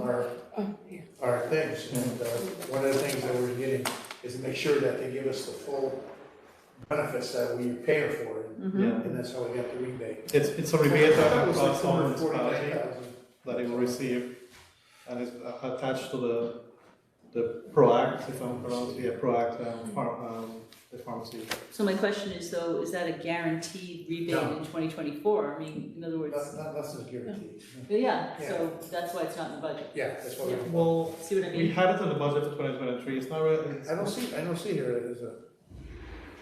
Maybe it's Did a you not? revenue. Is it on the revenue You just side? don't want to count on something for $500,000 and then it doesn't come through. Yeah. I think it would be in revenue. Yes. Where's this? It's in revenue. This year? I don't know if that's a page. Is that revenue? 82680D you're talking about? So is that, Insurance rebates? What is it? I'm sorry, So Derek? revenue you're talking about? Yeah, it's a revenue. 82680D insurance rebate. is that the, Yeah, that's the is that the revenue, yeah. Proact rebate? Well, I think it's Proact and our, what's the other one? Canna? Canna? No, stop loss. It's 82680D. 26. Recovery, 500,000, there it is. 82680D.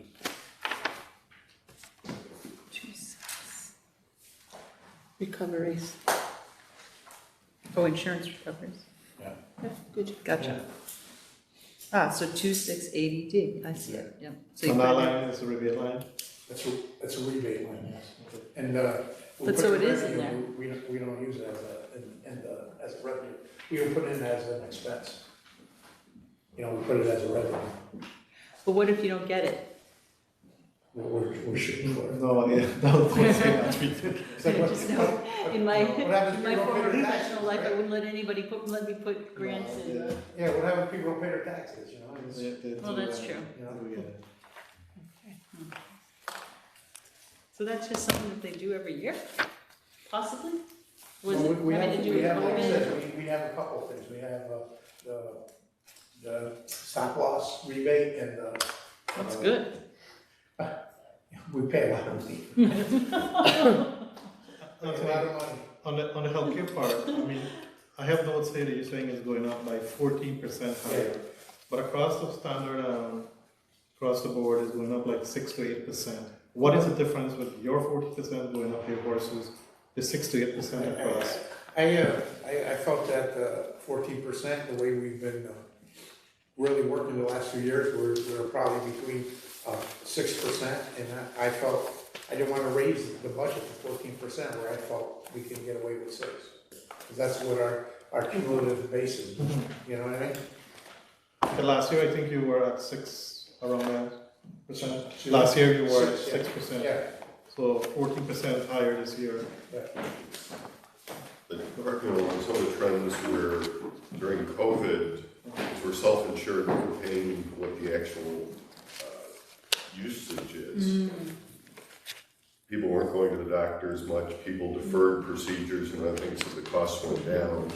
Now, all those things that were deferred are starting to catch up with people, so you're seeing just a higher utilization, is that True. Yep. And Plus, you gotta remember too, we're also hiring more people too, there's more families. And, you know, there's one thing too, you're hiring police and fire, and they're retiring at a young age. So what happens, so for every person who retires in a family, you got 4 guys on it. You're not getting rid of 4 people, because they're under 65, you're still paying for them. So you're adding another one, so as people retire, it's not, the number never goes down, it goes up. Because plus especially for public service. Plus, the health insurance benefits, I mean, don't you get that from our analysts? You have an analyst that makes these recommendations for the, Center of stuff, right? yeah. Yeah, you got the thing where I catch it all analysis. Yeah. Yeah.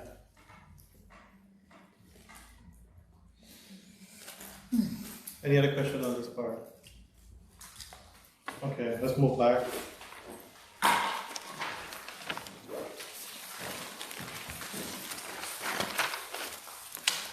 Sorry, I didn't have a page number last time. It's the second to last third page on there. It has to do with, no, keep going to the next page. Yeah, right there. The next one is, no fee increase for water, sewer, and garbage.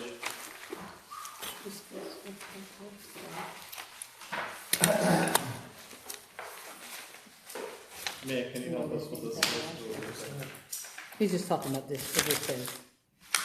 Thank you. Well, I- Members are Right, that's it. having, Right here. made a recommendation to you that water and sewer, what's our numbers? We've spent 54 million, 58 million. 58 million in upgrades to facilities. We've gotten approximately $21 million in grants. And now we have that difference of 30-some million dollars that is largely at 0% interest. So the overall financing package is pretty good, but now we have to pay that money back. And so this is being financed, I think, over 30 years is what we're looking to go to market on. So that adds over $1 million a year in expenses to finance the operations.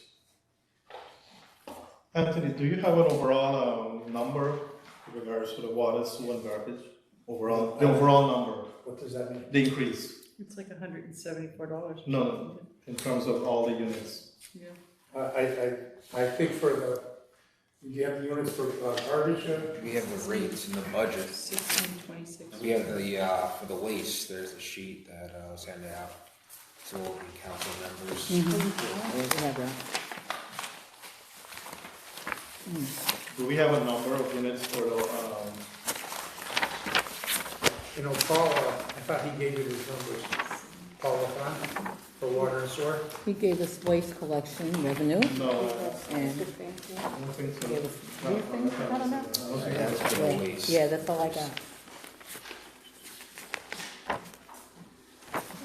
This is the one for the waste collection with the units. with the- Right. And, Oh, yeah, he sent And I me think, this. I didn't know about some. I think, whatchamacallit, excuse me, Derek added an analysis of the proposed budget. And then even with the increase, our garbage fees that we're receiving, even from, not only being charged, but outside or collection outside the city and the commercial waste, we're still losing $86,000. And if you cut that off, we're gonna lose, if you look at 2023, you're gonna lose $1,082,000 plus the 89,000, looking at, $1.16 million. What was the number overall? It'll be 1.16, it's right here on this, You got this one? yeah, you got it. I gave it out today again, too. Yeah, Oh, sorry. got it. Okay. See, the 2024 proposed budget has the increase in it. And even with the increase, the total cost of waste administration is losing $89,000. But if you don't increase it, you're gonna have it, the 22 adopted budget, it's gonna be the million eight plus the 89 is gonna be, $1.16. 1.16. So there's currently no surplus, in that line? No, there hasn't been a surplus the last couple of years. That's why every year we've been trying to ask for more and more money. Because the costs have gone up. And the cost of everything's gone up, Right. especially fuel, salaries, I don't have to tell you, the fuel salaries, just benefits, equipment, gasoline. Only thing is what's staying the same is, believe it or not, is the general liability insurance. Is the what? General liability insurance, is the lowest thing that went up, only went up 6%. And I think last year we did not raise the fees to the level that they had recommended. No, we didn't, not to the level they, but we did. I don't remember exactly, but I think we did half or something, but not to the, I feel like it was happening. not the amount I asked for. So we'd have to figure out how to make up the short. If we didn't raise the fees, we'd have to figure out How to increase revenue? shortfall. Yeah. How to increase revenue. So, in thinking about that, so as I was going through revenue, and probably Mary, this is probably a question for you. Like the payment in lieu of taxes, is there ever an opportunity for us to renegotiate those, or do not-for-profits pay those? I mean, how is that figured out? Well, I suppose any of them could be renegotiated, subject that, but those are, there are standard packages that are put in place either through the IDA or there's more flexibility through Metroplex. Those tend to increment 5% a year over 15 years.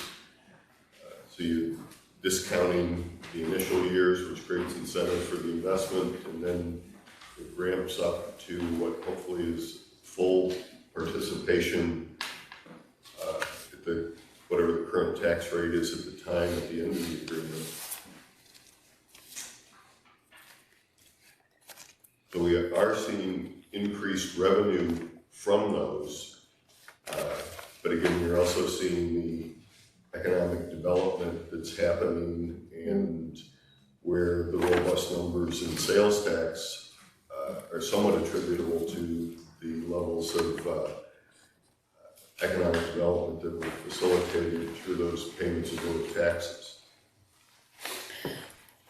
Well, because in 21, we were at 2.5, and then in 22, we went, for the actuals, we went down to 2.4.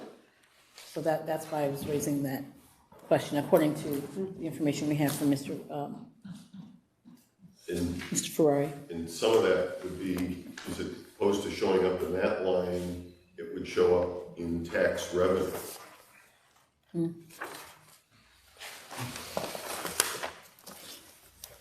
Okay, thanks.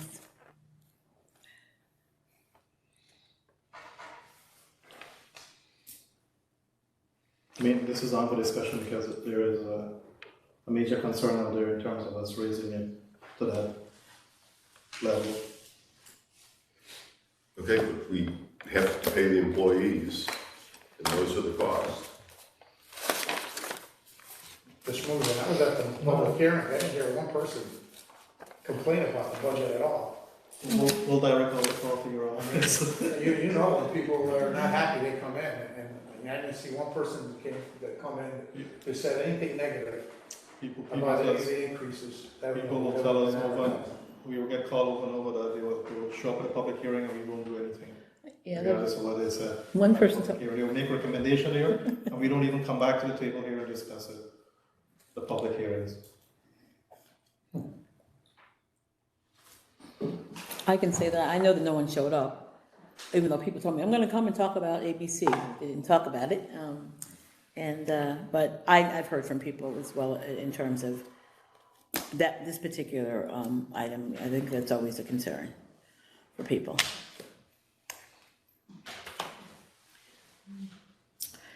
So that's a major concern with regards to the water and sewer and garbage. The other item. Well, we'd have to figure out how to make that up. I mean, this budget also doesn't have a tax increase. So, I mean, what would be the balance in terms of if we don't do the water, sewer, and waste? Where would we get that revenue? You see these times of inflation, cost increases, everything. I don't want you to expect us to keep everything the same. The upgrades to the facilities. Upgrades, what I'm saying, how do you keep everything the same when everything is going up? That's how you get that big $7.2 million gap, you know, that you're talking about. That's how what you're creating by not raising the fees right now. You know, it's not a dramatic increase. You know. Was it $1.50 a week for garbage? Water, I forgot what it was. You got that one? It's in the Just narrative. for, $70 per year or something? 1626 But a that year is per for, unit, isn't it? 16.60. Yeah. per unit, 26 a year for the water, 0.045 cents a day For water or sewer? for water. 0.045 cents a day. And then the sewer is 20 cents a day or $74.20 for the year, right? Yeah. And then the other one, no, I don't have. The other one, you'd have to tell me. That was water and sewer, but, Water, sewer, and For garbage. waste, yeah, I don't have that one broken out. Yeah, the waste. it's Garbage, $1.50. right on that list, we have the garbage broken out. So, Oh, I see, on this one. Gotcha, thank you. that's the next page. Oh, yep, I see. Go ahead, please. So what are you proposing anything, or No, No. just discuss it, I mean, Right. it's a concern. So, understood? yes. Yeah. We even have, I'm a taxpayer in the city too, I don't want taxes, anything to go up either. But I know, I've been in business 50 years, I know, you gotta raise things. Please. You gotta raise it.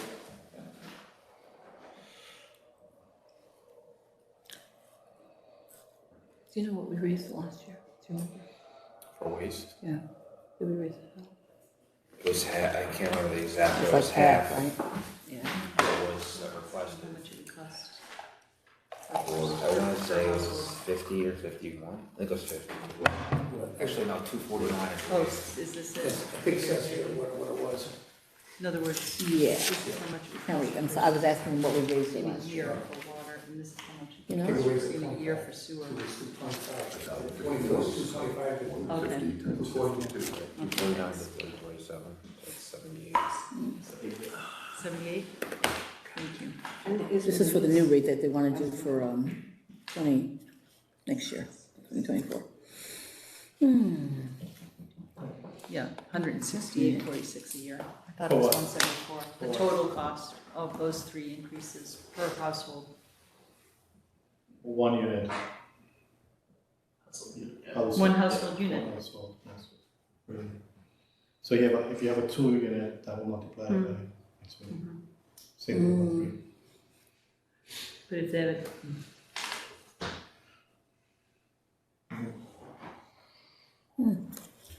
All right. I guess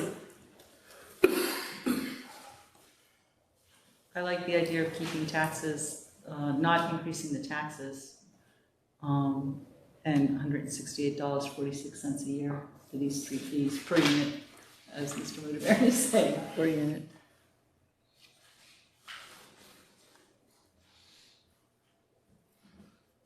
Okay, let's move over to the next item and we'll come back to this one. Discussion on current overall vacancies and the proposed new hire for 2024. This is the question for me. We had over the last 2 years several vacancies that is not being filled, and we keep rolling in, last year, this year, and then we're adding another set of new hire in 2024. Can we cut back a little on this? Are all these needed? Well, that's what I've recommended to you. You know, it's gonna be your final decision. Again, we've had difficulty in terms of recruiting, foreseeing that shift, so that I'm more optimistic going into 2023 that we'll be able to bring staffing up to, again, what is the budget as well. No, I echo your word. I mean, with cost savings, where do we tighten our, as quoting Mr. Palomini, where do we tighten our belts from? We need to start tightening our belt because we're facing $7.4 million next year. So we need to start this year in terms of start clawing back on expense and, bring back some savings into the budget that can help to reduce the other costs. Because I'm not sure, I doubt whether all these positions, except for police and fire, the other position they're gonna get filled this year and next year. But we still have the work being done currently in the house. I know it's a little bit more that the staff has to do, but eventually we can hire a few more to complement what we have, but I'm making a suggestion that not all this is needed. Right, we've still delivered the work. You know, I've been subject to criticism for not hiring positions, and staff does feel some of that. And it's, again, I've submitted a budget to you that I feel is adequate. And it's now in the council's decision. You know, if you want to go through specific positions, you have to bring department heads back in to look at what their goals and objectives are with each individual position.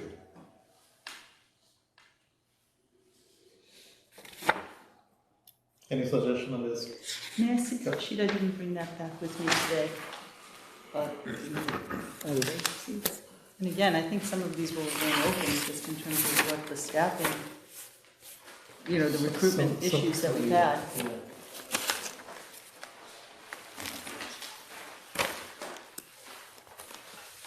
I have all this at home, Yeah. so we'll be talking about it, I know, on Friday, but.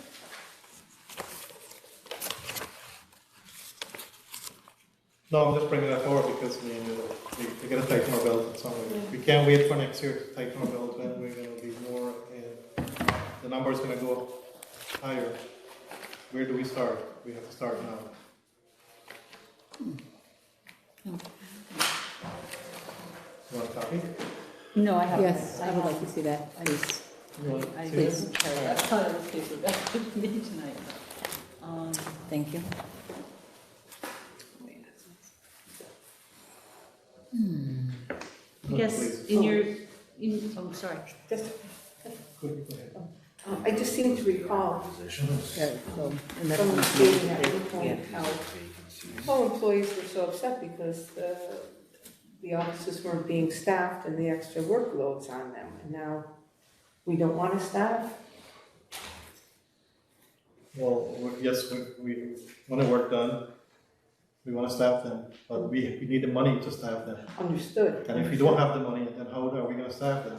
Are we gonna staff them and then we're gonna end up, instead of 7.5, we're gonna end up 9.5 next year? $1 million. So those are my concern with these two items here. In terms of the fee increase and the discussion with regards to the vacancy, and then if we go back to the pages that we discussed earlier with some of the suggestions that was submitted, there are some savings here, potentially some savings here that might help to cushion the water, sewer, and garbage fee. But overall, we have to look at all the departments for savings, not one department, but every department for savings, and I think that's what we're here for. Go So ahead, my please. question would be though, and I don't know if the mayor or Mr. Ferrari can, but I mean, historically, when we look at that chart of how many openings there are, many of those positions have probably been they've been in the budget. I think engineering jumps out at me, Yeah. that they have not filled those positions. So I guess what I'm saying is, sort of from a risk standpoint, what are the chances that leaving the positions into the budget, what are the chances that they perhaps again would not get filled? And so we would have the savings. Do you see what I'm saying? I don't know if I'm being articulate on that. Because if you mention the engineer department, it's been several years of not being filled. Because if you can recall, many years, year after year, we've been hearing that we're trying to recruit engineer, but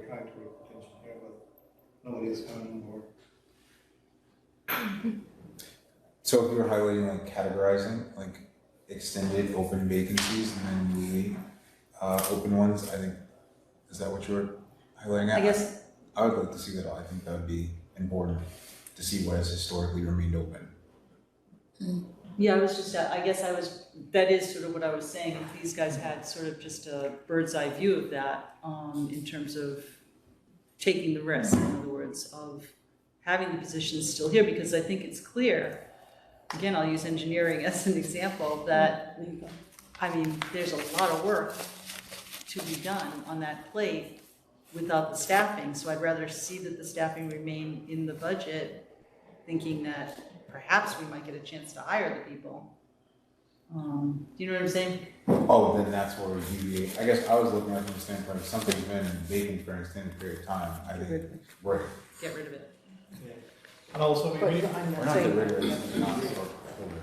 And then if something's been newly requested, evaluating that. So, yeah, and I was gonna add to that, we just need to look at the 2024 ads on top of the 2023 vacancies. Do we really need those additional ads into 2024 on top of the already vacancy that we have in that paper here? So it looks like that's something we're gonna have to think about, each of us, when we go home before Friday. So when you we have that actually paper, as your backup. If you don't have it here, we can make copies for you. If not, it's more likely to be home. I know, But I we said, can get copy. Yeah.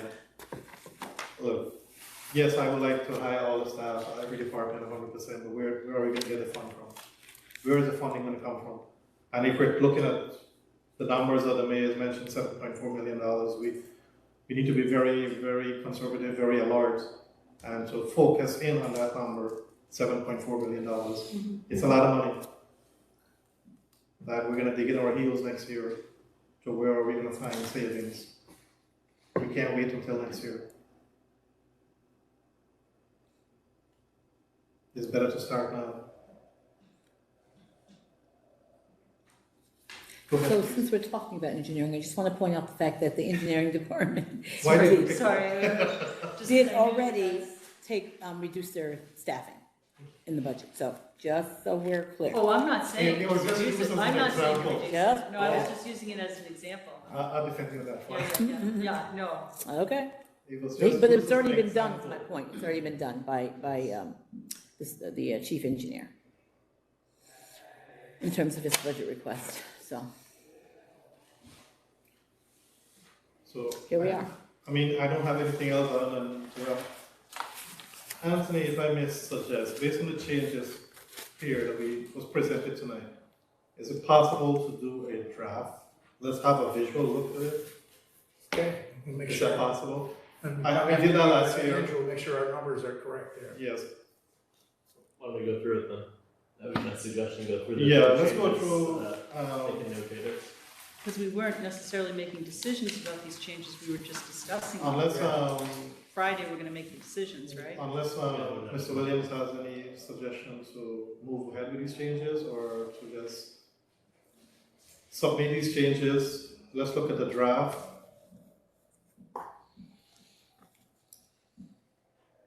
I'm not the only one here, so we're in a committee together, so Alright. whatever you recommend, So I'd recommend proceeding with the changes as we identified in this 2024 proposed budget. And everyone using it as a shell, and then when we come back on Friday, we'll. Can we just go through the Yeah, list? what- yes, please. Okay. All right, so.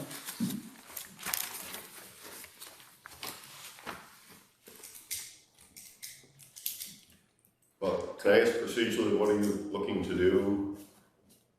I thought you were gonna make the decisions tonight and we could have legislation prepared for Friday. You can say you're going to come in, make conversation, Gotcha. review, discussions, then we're gonna have to break and actually draft the legislation, Yep, put it I out. hear what you're saying. And Yeah, your Friday Say that last schedule, time. your We might Friday all- schedule does not build much morale from department heads.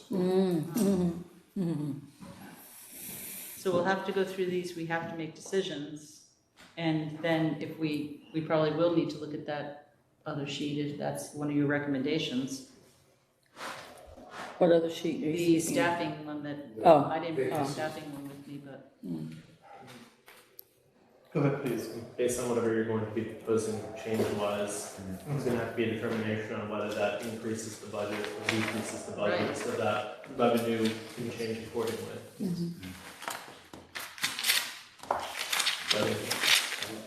you guys would probably have to rerun a budget tonight. Well, I was not gonna ask them to do it tonight. Numbers that they can do it Oh, I tomorrow. see, okay. And then we just have to think about it ourselves before we come back. Well, I thought you would have consensus tonight, we would formalize it tomorrow, and then be able to do it on Okay. Friday. Okay. Or, the other suggestion is, to move it to Monday night, to the regularly scheduled meeting. And I don't know what the arrangements are for Councilmember Farley's father, that might be a factor, I asked today and they haven't made them yet.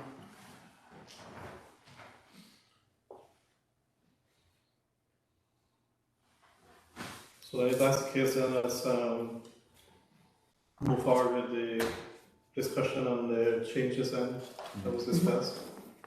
And then we can provide that number to Mr. Ferrari. And then we can give him an opportunity to work on the draft and see how the draft is looking. Good, please. Did we need to go into executive session for the affirmative action? Yes. We kind of skipped over that a little bit, those two positions. You mentioned it, I didn't know. Yeah. So wouldn't that be the same, would that be then the same in terms of these other positions that Mr. Mudavarian just brought up? No. No, that's a general discussion. It's related to personnel specific. That would be conceivably a fairly long discussion. Which one would be? The list that you have there. Oh, okay, that's you meant the affirmative action. But, Okay. But we, You need we need to go into. So, let's go to executive session, discuss the absolutely. affirmative action staffing, and then come back out and move forward with what was discussed here in terms of the recommendation for Mr. Ferrari to move forward with the draft, so we can have something ready for Friday. So we need a motion to go into executive session. Second, Well, I would prefer it be done the other way around. So we can- all in favor? Wait, Aye. I'm sorry. If you were to go through the numbers first, you can give it to Anthony and Derek, right? And then they can start, I think, crunching some things.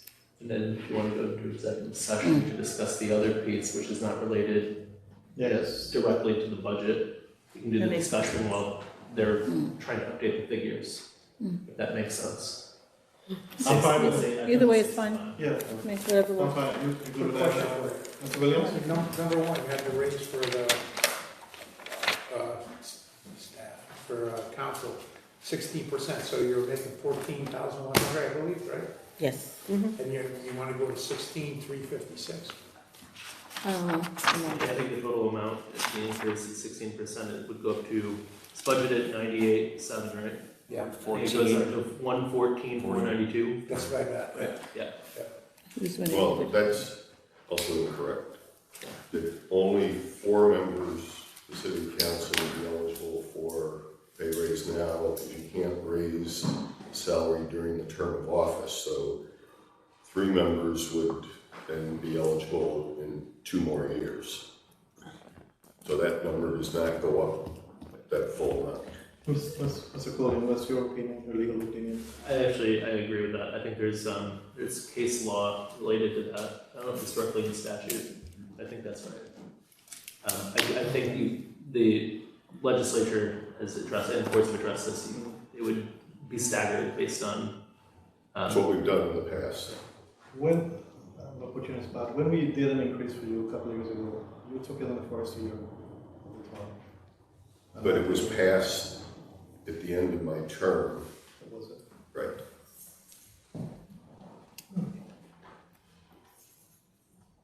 That was your first year. Which, again, is inconsistent with what the statute says. You're going to do what you want. It's not necessarily what I would recommend. But that's what we're here for. Look forward to working with them. Yeah. So which one are we starting with? Are we starting with that? We just go to work with statute, is that something that I we don't can know if it's address? that, there's some case law out there, I can verify it, because I don't have it, you know. So, can you do that for us Friday? We'll carry this number 114,492. We can check on it. Depending on- I'm not in favor. No. Okay. I can let you know, Yes. tomorrow, I can verify that one way or the other. And then obviously, then if the case law supports it, then it becomes a policy question for the council. Yeah. Okay. Mr. Williams, are you okay to move forward with this item? Oh, so we're gonna move each one individually, or? Oh, I think we're Raising discussing them city council individually. salary. Yeah, so the answer is, I think his question was, are we going one by We don't have to one? move them out individually, we just have to agree. Discuss. they're not majority. We're confirming the minutes. Yes. Okay, we're not voting on this.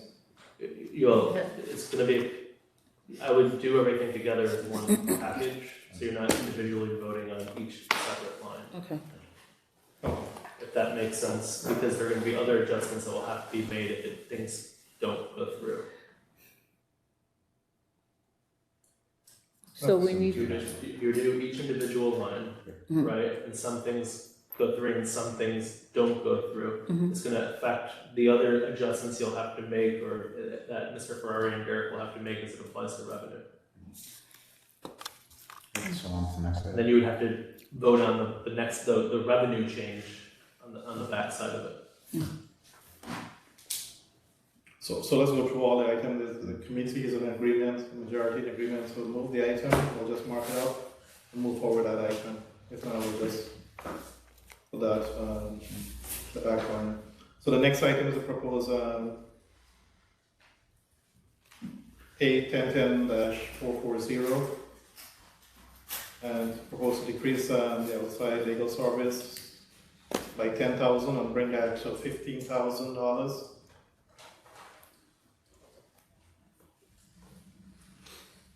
Yes. Yes.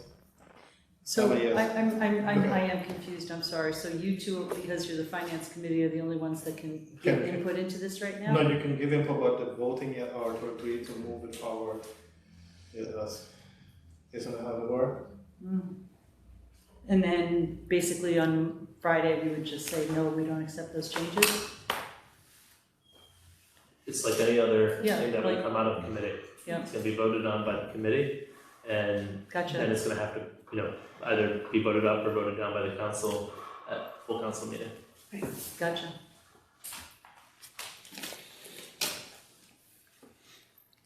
Good, you good with that? Yeah. Okay, I'm good with this. A 1210-100, Yes. I'm okay with that too. It's minus $6,610, say it again? minus $6,610. Yeah, it will be 57,390. The next one is A 1310-100, Yes. Plus 2,000. I'm okay with that.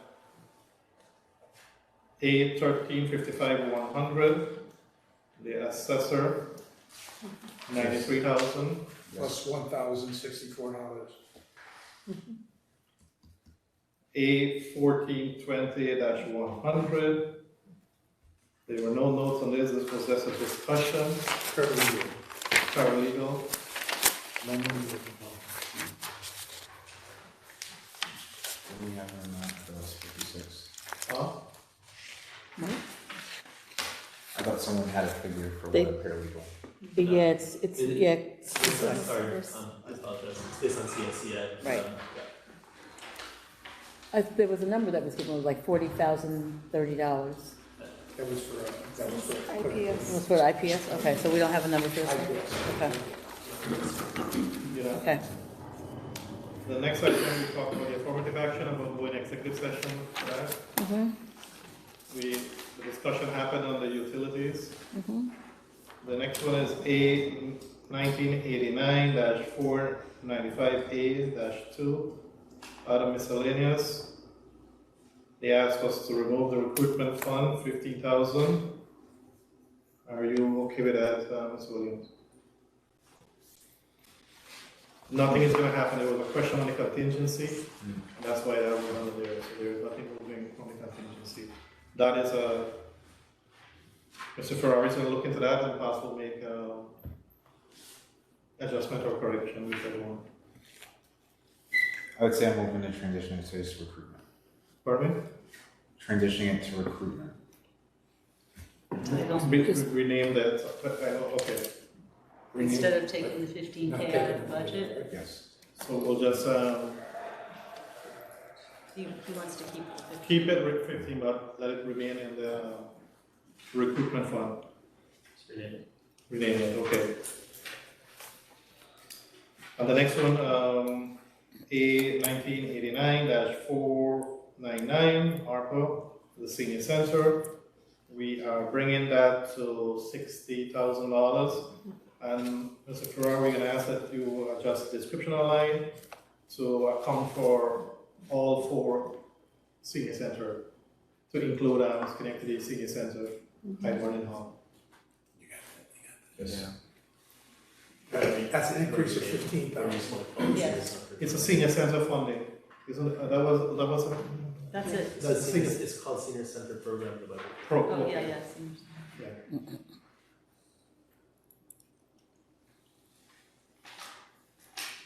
We're good with that? Yes. Yeah, I'm good with that. The next one is A 3122-112. We are asking to only increase that line to 456,161 based on the 2023 overtime. Yes. You have it? That's a decrease of 500,000 from the original budget, From the original request. original request. Yeah, I just want to, for the record, say that I don't agree with that. Mr. Williams, you okay with this? Yes. The next one is A 3123-112. And they're asking there to increase the 2023 overtime line by 105,000 to bring that to the 2024 line of 880,000.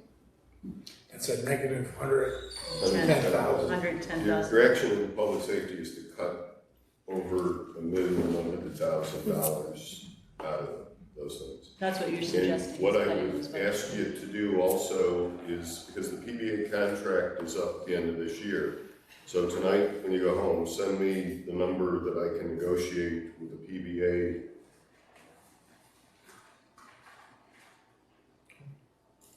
Again, I think that this is kind of misleading, I just have to say, because you're Oh, it saying, is, it's word you're choice. saying It's- increase instead of decreasing. What you're Because- really doing is decreasing the overtime. See, I want to work with everybody. You know, any of these decisions, you take some criticism for, some people like it. The public discussion over public safety last time, so now you're calling it an increase over last year, but it's really a decrease over what the expected expenses are going to be for 2024. Agreed. And I think you should continue to factor in what the spending has been to date. And so, looking at that, because when I saw these suggestions, I definitely looked at that. It seems like we're gonna be within that, so, it's not just, for me anyway, I can speak for me, it's not just a random thought process. It's like, let me see what we've done so far, where we are, and does this look like, are we within the amount that's being suggested? So that's how I look at this. So I'd say yes. Pardon me? I was gonna ask if any other discussion.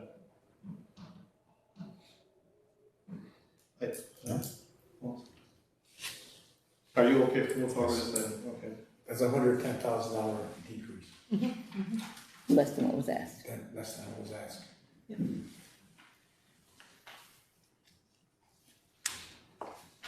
The next item is A 3412-112, firefighter. And this one here is a $500,000 reduction against the proposed budget, bringing this line to $1,070,000. Again, I go on the record of protesting that one as well. I'd rather keep it at what the mayor's projected budget is. Any other question on this? Are you okay with this? Yes. I'm good.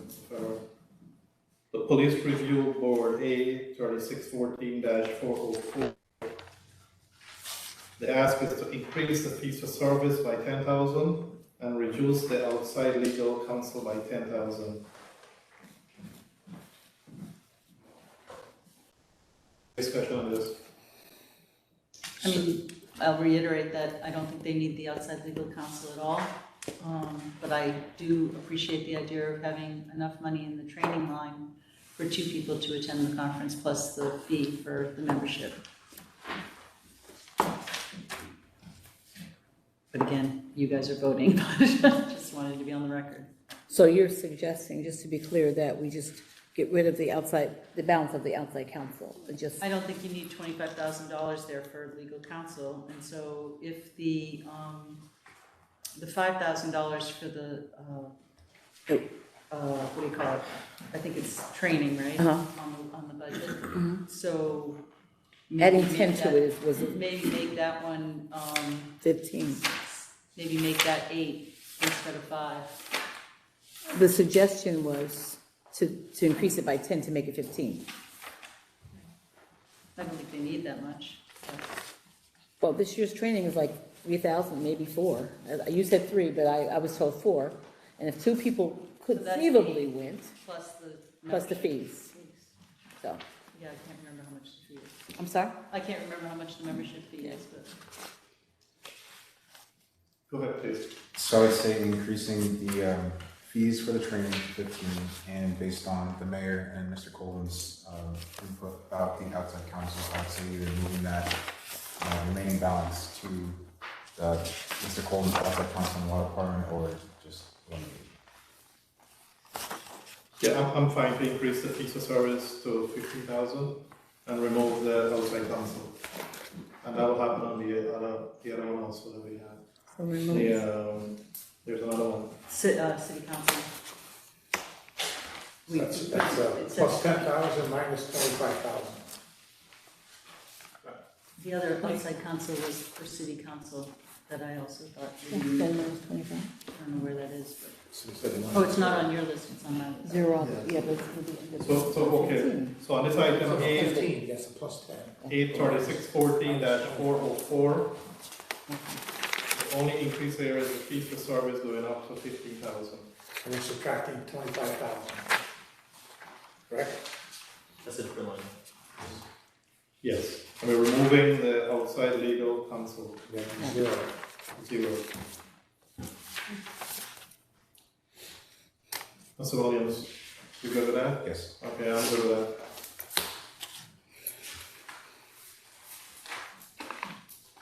The next item here is A5010-100, Street Department Manager.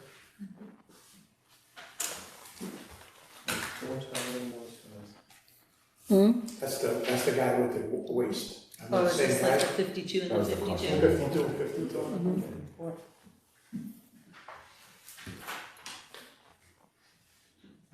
No, it's, I mean, I just, question again the 14% increase. I understand what you're saying.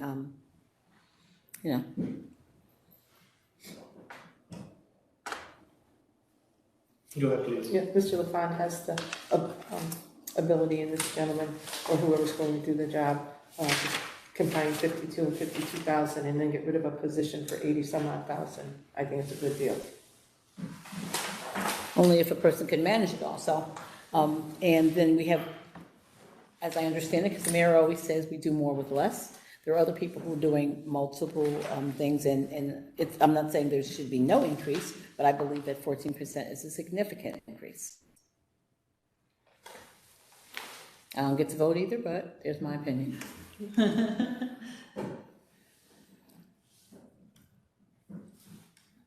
Ms. Williams, any suggestion? Or maybe there's a compromise and move forward? I would say I'd be open to a compromise because I understand both sides. I definitely feel the same way with the 4% increase and being in line with accepting those duties as a manager. However, I do understand what Ms. DeToro was also mentioning with that cost savings. Don't entirely agree with it, but I think we're trying to make a concession. So you are in agreement for this 4%? What does that make it? In other words, the person's gonna be doing 2 jobs. What is it? Said behind me. Okay. The 4% would be what, 45,968? We're talking about 44% on top of that. I'm sorry, maybe I'm misunderstanding what you're Is saying. it 4% on top of the 88,400? No, we took that one out. Well, that is way back. That's the one and It was 45,000 something, moving it to 52,000. So. Right, but eliminating the 80-something thousand position. But originally it was taking the 88,400, I think it was, and Right. giving it a 4% increase. 8,400, comes to 91,936. Right, that's what it originally was. Even though they changed the name, it's really the same dollar amount with a 4% increase is what it ended up being. But now, because they just took it and divided it in half, but now, I want to raise it to 52,000. right, From 40, I crossed it out, but 45, 968. Yeah. $6,032. $6,032 plus 88,400. Plus what? No, the 88,400 is going It's away. gone. The 88,400 is gone. It's going away. And the same with waste. And then the other one's on, I forget what page, I have to find it again. So what I'm saying here, 3,536 difference what's that? between the 88,400 and the, was it 91? I don't know which position it is in waste. 91,936. So yeah. Just give me a minute here. What's going on here? you have to open your phone. Yeah, I know, I'm trying to open it, it won't open. Maybe batteries, out of batteries? Oh, it's, okay, so it's on page 41, that he's taking away the Director of Solid Waste at 88,339, Yeah, so you got the and 88, then making the Director, taking away the title of Director of Public Works, which was at 45 something, and that would also be 52. Is my understanding. plus, That's what Fonda's suggesting. Yeah, overall it will be 104,000. Split between the two is fine. we're taking out two positions. You're taking out 88,339 and 88,400.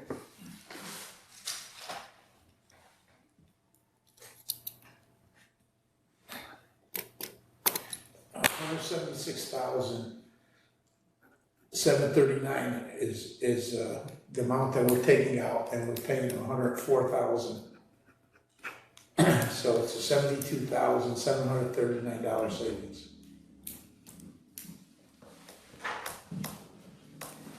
So I recommend leaving at the 104,000. Okay. All right, I'm good with that. You're good with that? Yep. Move forward. The next one, A5132-100, remove fleet manager. That's fleet manager. A5132, 100. Minus 84,000. I'm in agreement. Oh, yes.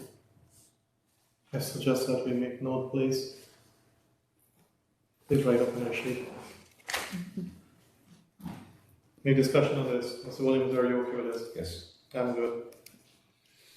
The next item is just a discussion. Ms. Porterfield? Right, I just wanted to voice my concerns around that.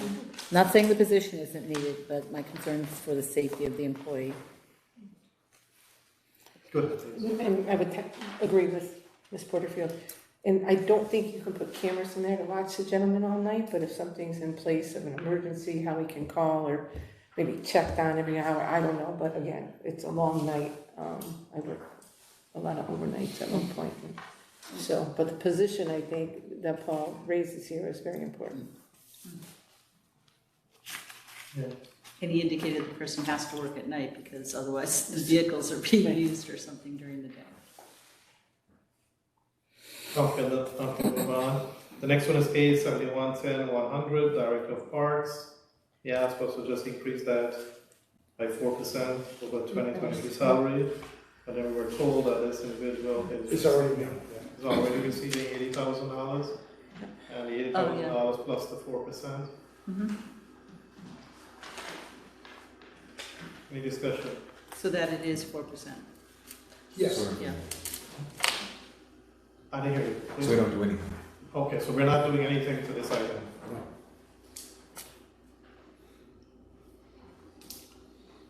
The next one was a question, and I think this answer is CSE, and the $150 per week. Contraction. Move on to A9089-840, employee drug tests. And I think we discussed this to reduce this to 10,000.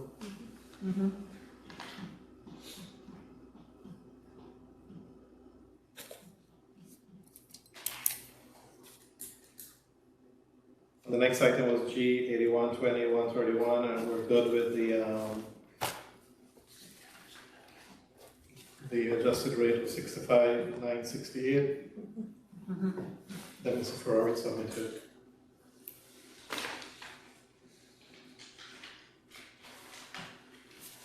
Skip over to A1355-100, the assessor.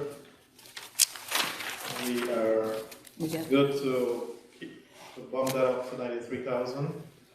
It's plus the 1,064. Okay, and then we are okay to bump the real property analyst to 54,000. That's plus 244. Okay, that's a lot.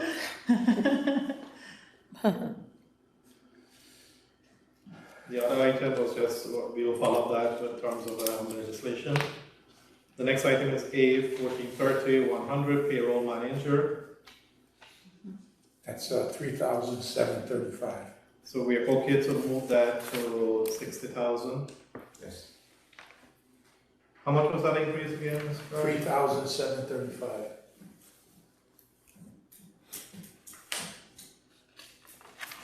The next item here, 1441-100, we took that out because there is staffing in the other finance, like on the public. The position in a different place, yeah. Which one's that? That A 1441-100, Okay, got it. What are you doing with that? no, Nothing, it was just a question. Oh, okay, all right. It is. Okay. and that's We're it. taking it out, then we're renaming the, it's a recruitment fund. We got it covered. We're just changing the description.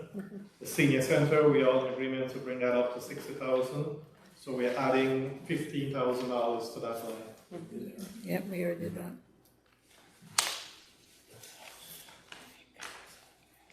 We already did the CPRB too. So we did remove the police review board outside council. Are we gonna address the city council outside council based on what we heard from Mr. Colden? We didn't put that down, did we?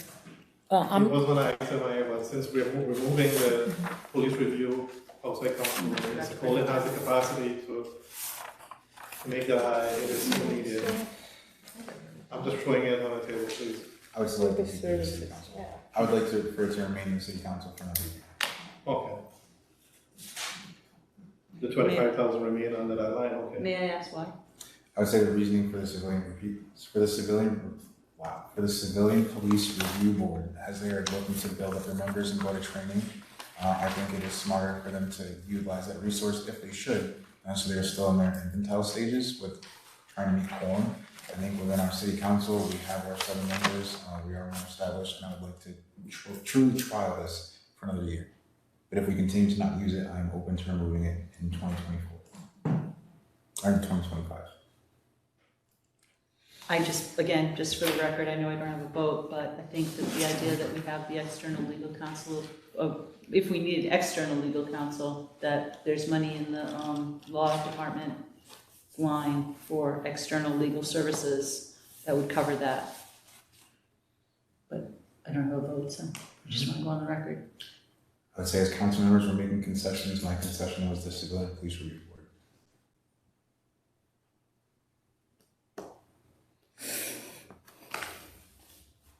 Any other questions on this?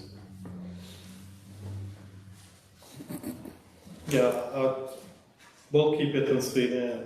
I'm going to keep it. The next item was else is, G 8120, 121, and that one is good, so. Yep. We'll go back, I think, I just wanna add one. Oh. A, 8160, 100 is the other half of the street manager. Uh-huh. It's, plus $6,032 to $52,000. So that. Because you passed it as 104 in total, Oh, okay, as yeah. opposed I to just- splitting it out. Yeah. yeah, it's I'm just splitting it out because Because it's split out, it's split out. fine. So I want to make sure you guys had that, so we do the numbers. So we just need to address the vacancies and the water, the no fees, water, sewer, garbage, and then the executive session.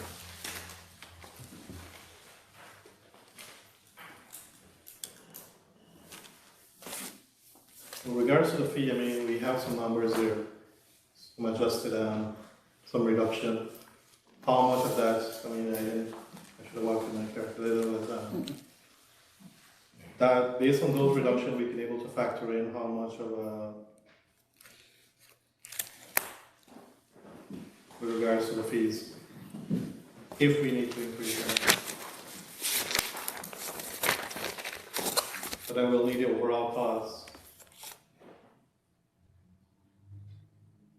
for the water, sewer, and garbage. I will need to address the vacancies and the affirmative action. What movement are we going to take for that?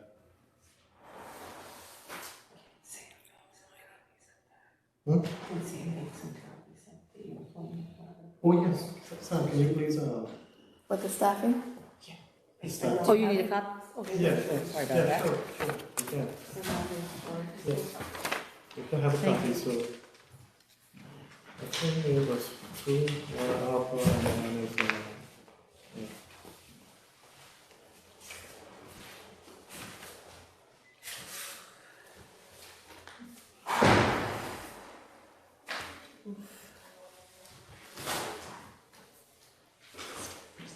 Are you doing some calculation? Can take a break as we wait for that. Because Beg your pardon? we still have to get those numbers. Okay.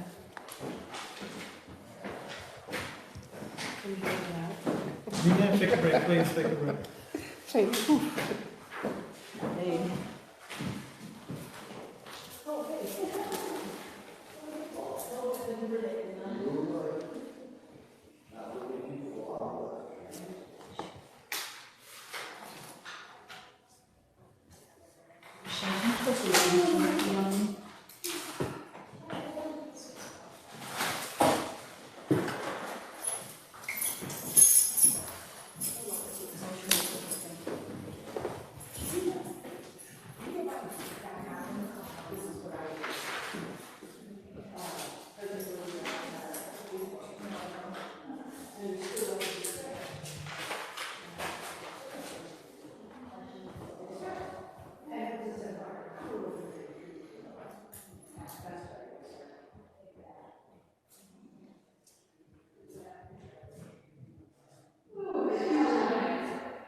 It depends on how the numbers are coming in terms of saving, but we need also to talk about this, how much is needed.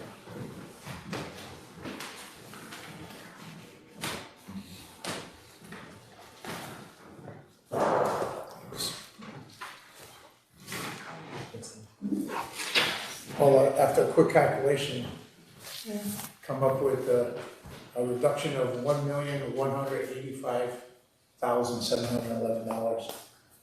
Can you please repeat that? 1,000,000? 1,85711. Now, that's a quick calculation over my phone, you know. Mhm. And, You do it? isn't 1,100,000 of it the public safety? Tony, I think you it guys would don't be have a more. laptop with remote connection?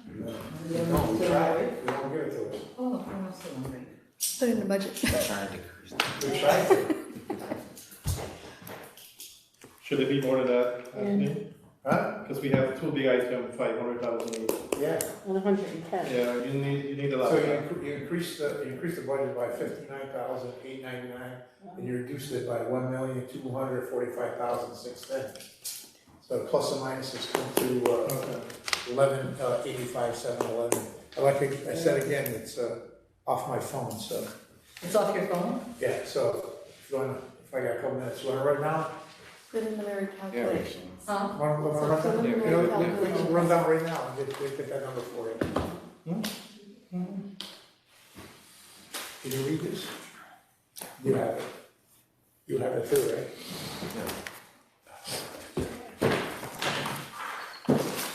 And Adjusting it. I did not, take out, water, sewer, or waste. I mean, that's just what we went for. So you can bring your live Excel sheet. We're gonna come right back on Excel Okay. sheet. Again, without, without water, sewer, or Are you waste. able to do one with it and one without? Right. Yeah. Now, what do you wanna do with it? You mean you want us to take out the water, sewer, and, you really do wanna take that out? Okay.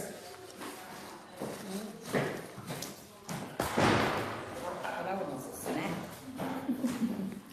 Are these on? Yeah, I can read it from there if you want. Would you?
We can still see ourselves.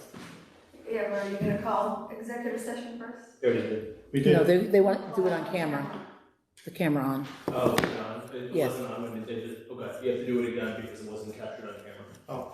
motion to call it executive session. So moved. Second, all in favor? Aye. Do we need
You told me to take out the.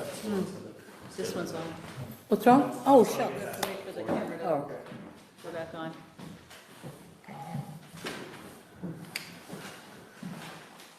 We're there.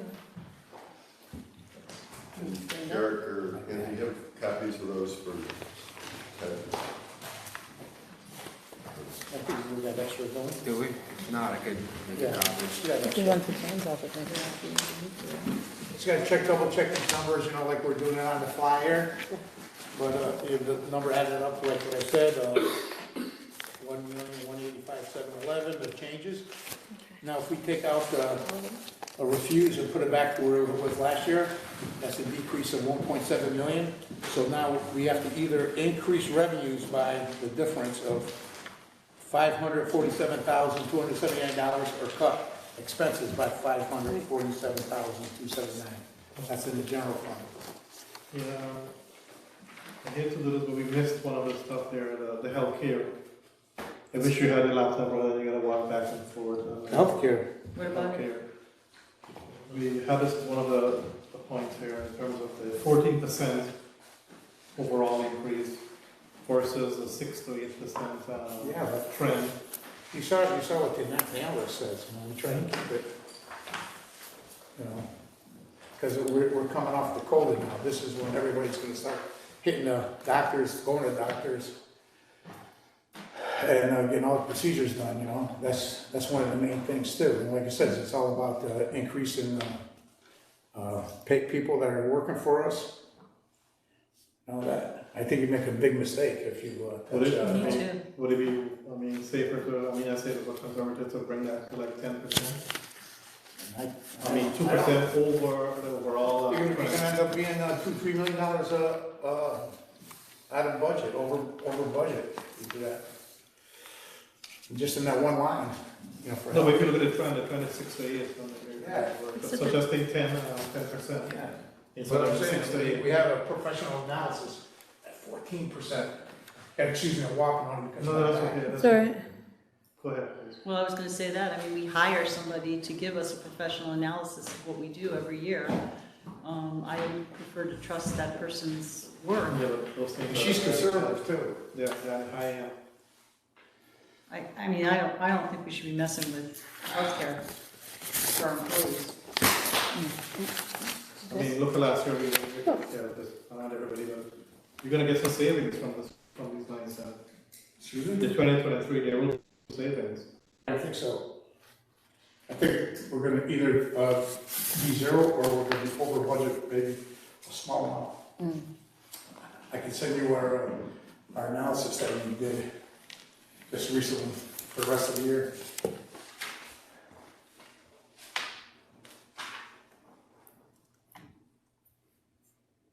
In terms of the staffing, and we can go back to the ones that, is there any way that these can be separated? So to look at the one that is carried from 2022, 2023, and then the ones that we are proposed to add only 2024?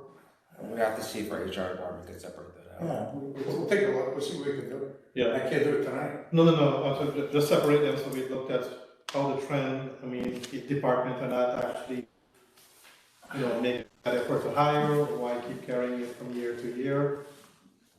Because we know that there's a department that, you know. Mr. Mudvan, are you trying to, like, take those out of the budget tonight, or? Well, we would have to get a number, we can't just pull Right. the title out without not getting the overall cost, including the salary and fringe benefit. And we need to separate it based on the historical. How long have we been carrying them from year What to is the year? range are you looking for, how many years? Well, I mean, should go back to 21, 22, 23. Let's see how these been trending. Are these been rolling for the last 2 years without being filled? What is being added, and so the new ones that are being added to the 2024 budget, new positions. Can you have a list of that on your position? We will need the overall costs, including the salary plus the fringe benefit.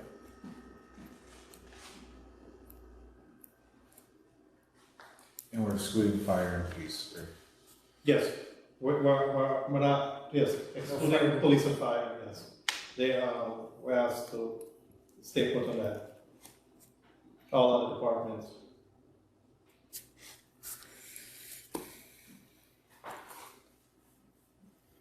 And that's including our position that is currently, Derek, you wanna go over the water and sewer? Yeah, sure.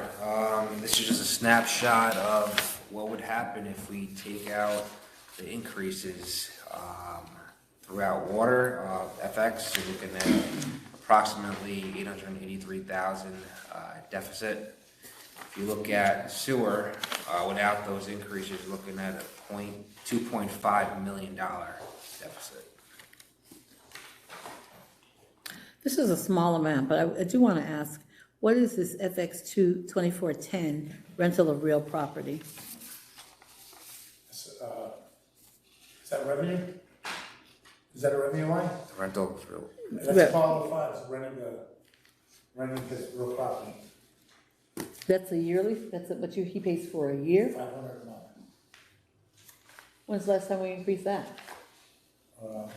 When he moved there. It was 300 a month, we raised it to 500.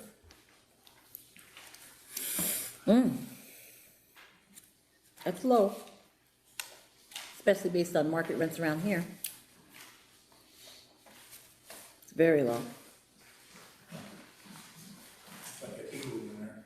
It's like an igloo, all this is just a cement building. And some of that mows the grass, does other things, so there's other kind of factors in play. Again, that's just prerogative of council if you want to look at that. More than open to discussing it. Well, I don't know anybody's rent that stayed 500 or whatever the rent is like for year to year to year, and it's a low rent. I've never been there. I don't know what it looks like, but it's still low. So. Maybe the official residence of the council president? No, it's in Niskayuna. Then you'd get rid of me. oh, oh, come on. The summer residence. You can serve, you can live in this community and serve, so don't worry. So I just, I mean, I didn't know what it was for, but I see that it's been basically consistent. Actually, wait, how come it was so low one year? Why was it so low in 22?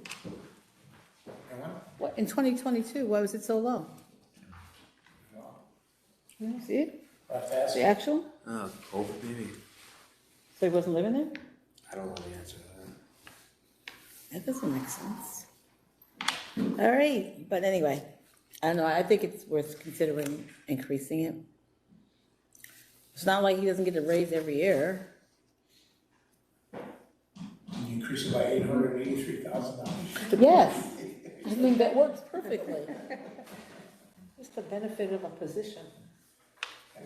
It's a very good benefit, and it's not a benefit that we're raising, and he gets a salary every year, and I guarantee you, there's other people who would love to live in there for $500, igloo or not. I just know like That's me. we offer free housing. Well, we should throw it out there for every employee and say, would you like to live here for 500? I guarantee we get some takers. And they cut the grass.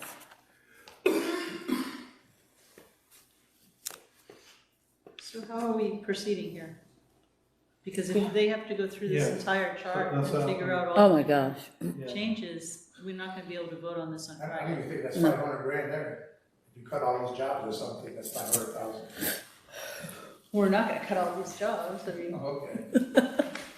I was gonna do the calculation, but let me just ask you. So the difference here right now, it's negative 547? Yeah. 279? If you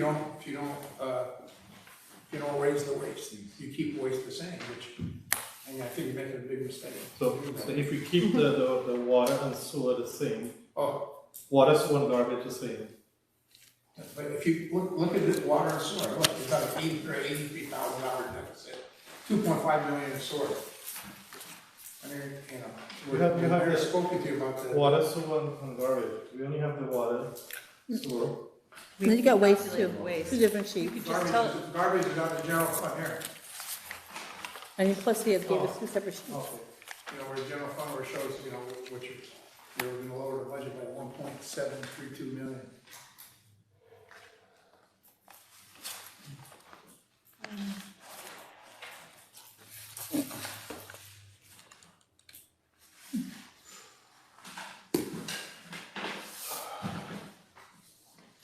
So there are a couple things that we need to address I then. think this is. I don't think it needs to be all night, it has to do with the water, sewer, and garbage, and then the staff, the vacancies.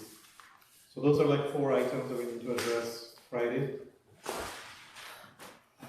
Well, we need something for, Sarah, have you called for the meeting? Yeah. Friday? Yes. So we have to have it, right?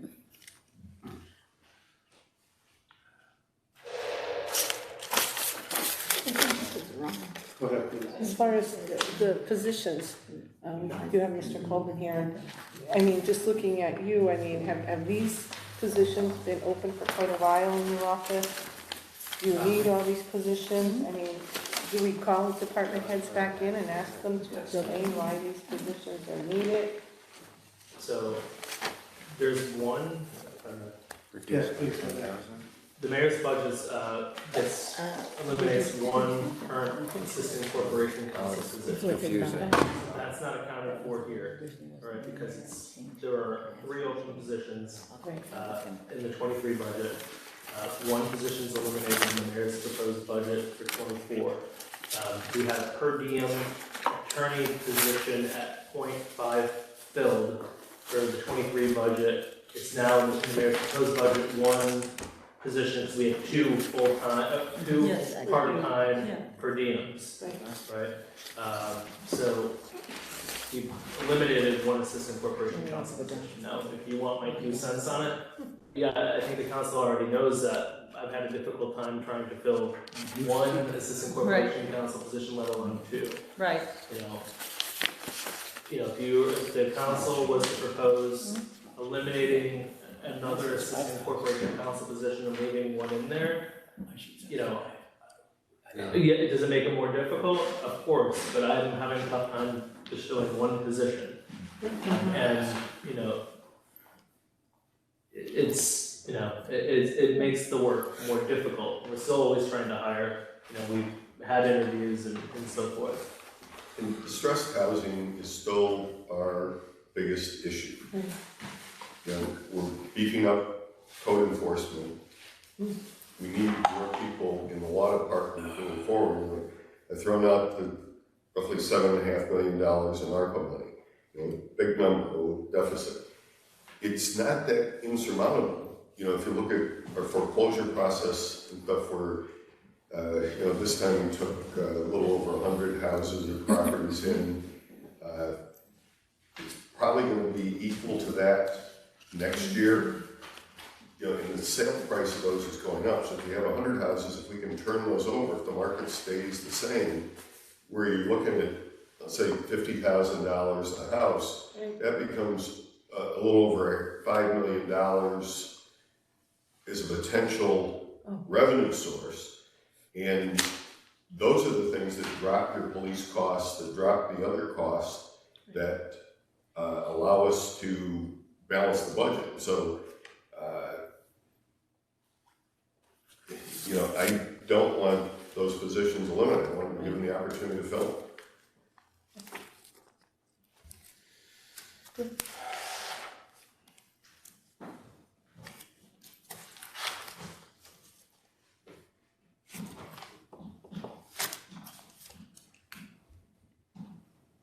Okay, so I think we can conclude this.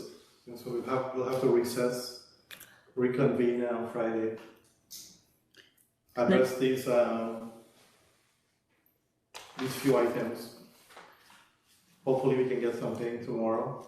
But then we'd have to not vote on Friday, right? Well, we have to, because the meeting is called. Well, you can just move it till Monday. To Monday, We right? can, Come back for another discussion. Vacancies? Yeah. I hope so. Yes. So if you can just spread it out and see how the trend is going, 2021, 2, 3, and then all the new hires as proposed until next year. But Separate from I'd like you also look at the trend that we showed you for the cost of the waste.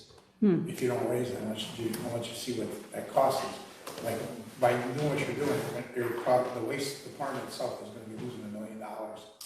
And I'm just saying, I know it's not a business, we're a public service here, but we're not doing anything for our public by losing $1 million. Yeah, I definitely would keep the water, sewer, and waste fees as suggested in this budget. Because otherwise we're gonna have a huge hole. With the, And going forward, you're looking for the future now too. Okay. So we'll get those stuff, we can, we can follow up with their needs, clarify any needs or anyone tomorrow, so that we have everything, almost everything provided. We'll continue. All right. and then Friday, we would just be having another discussion with the idea that we vote on Monday. No, you have to vote out committee first. Well, Yeah. we'll see how it goes. So it was called for a council meeting on Friday, Yeah. Yes. not a committee. Right, we called a special council meeting to vote out the budget. That's what was called out for Friday.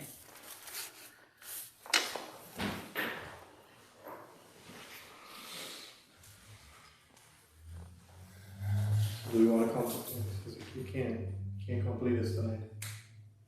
Who are you talking about? Who are you talking to? Anthony? Well, the reality is we're gonna spin it in wheels. I'm gonna send them home, put it together tomorrow, and hand it to the council, so. I mean, if we give you that thing with the jobs, that's not enough to do anything. There's not enough money there to patch the holes, If you eliminate the if fees, you eliminate the fees, yeah. unless you want to raise taxes. What is our general reserve at this point in time? 15 million. 15. Don't you want to save that for 2025? No, we're gonna be We increasing. had your $7.2 million deficit. Well, I'm just saying, I mean, we're gonna have Yeah. to make up the money that we're using in the That's what I'm budget saying. from ARPA. That's what I'm So- gonna say, that's what's I gonna don't think this happen. is the year to take You'll money start out doing of stuff now. our reserves. Well, You'll we start have, increasing rates now. You're not we have a hole right now, Right. so we need to fill that hole. Our customers move towards to fill it. Increase the rates. Well, we're gonna increase our budget- revenue, mayor said, all those The houses. budget as presented has no hole 7.4 million into next year. for next year, So but how I'm are just we gonna saying, address right now, those? this budget does not have a If hole we if we don't, increase the if we fees. don't address it now, start now, what are we? Well, I gonna just do? outlined over $5 million of that theoretical financial number. What? No, repeat that for me. Say that again? Repeat that for me. 5 million. We don't, I just outlined a scenario that generates $5 million in revenue. meeting first and then we'd have to do that. It's what we have been doing, and it's what we have to continue to do going forward. Should I guess my camera? So, so we did advise in terms of, we didn't call for a meeting, so what do we do? We did, we called for a council meeting on A council Friday. meeting. For Right. Friday. Yeah, so what's, You can recess the committee meeting to Friday. Yes. The council meeting set for what time? 5. 5 o'clock. 12 o'clock? I would say recess the committee meeting to before the council meeting and just postpone the beginning of the council meeting until after the committee meeting. Okay. So we'll move to recess the finance committee for this Friday before the special city council meeting. Second, all in favor? Aye. So, but.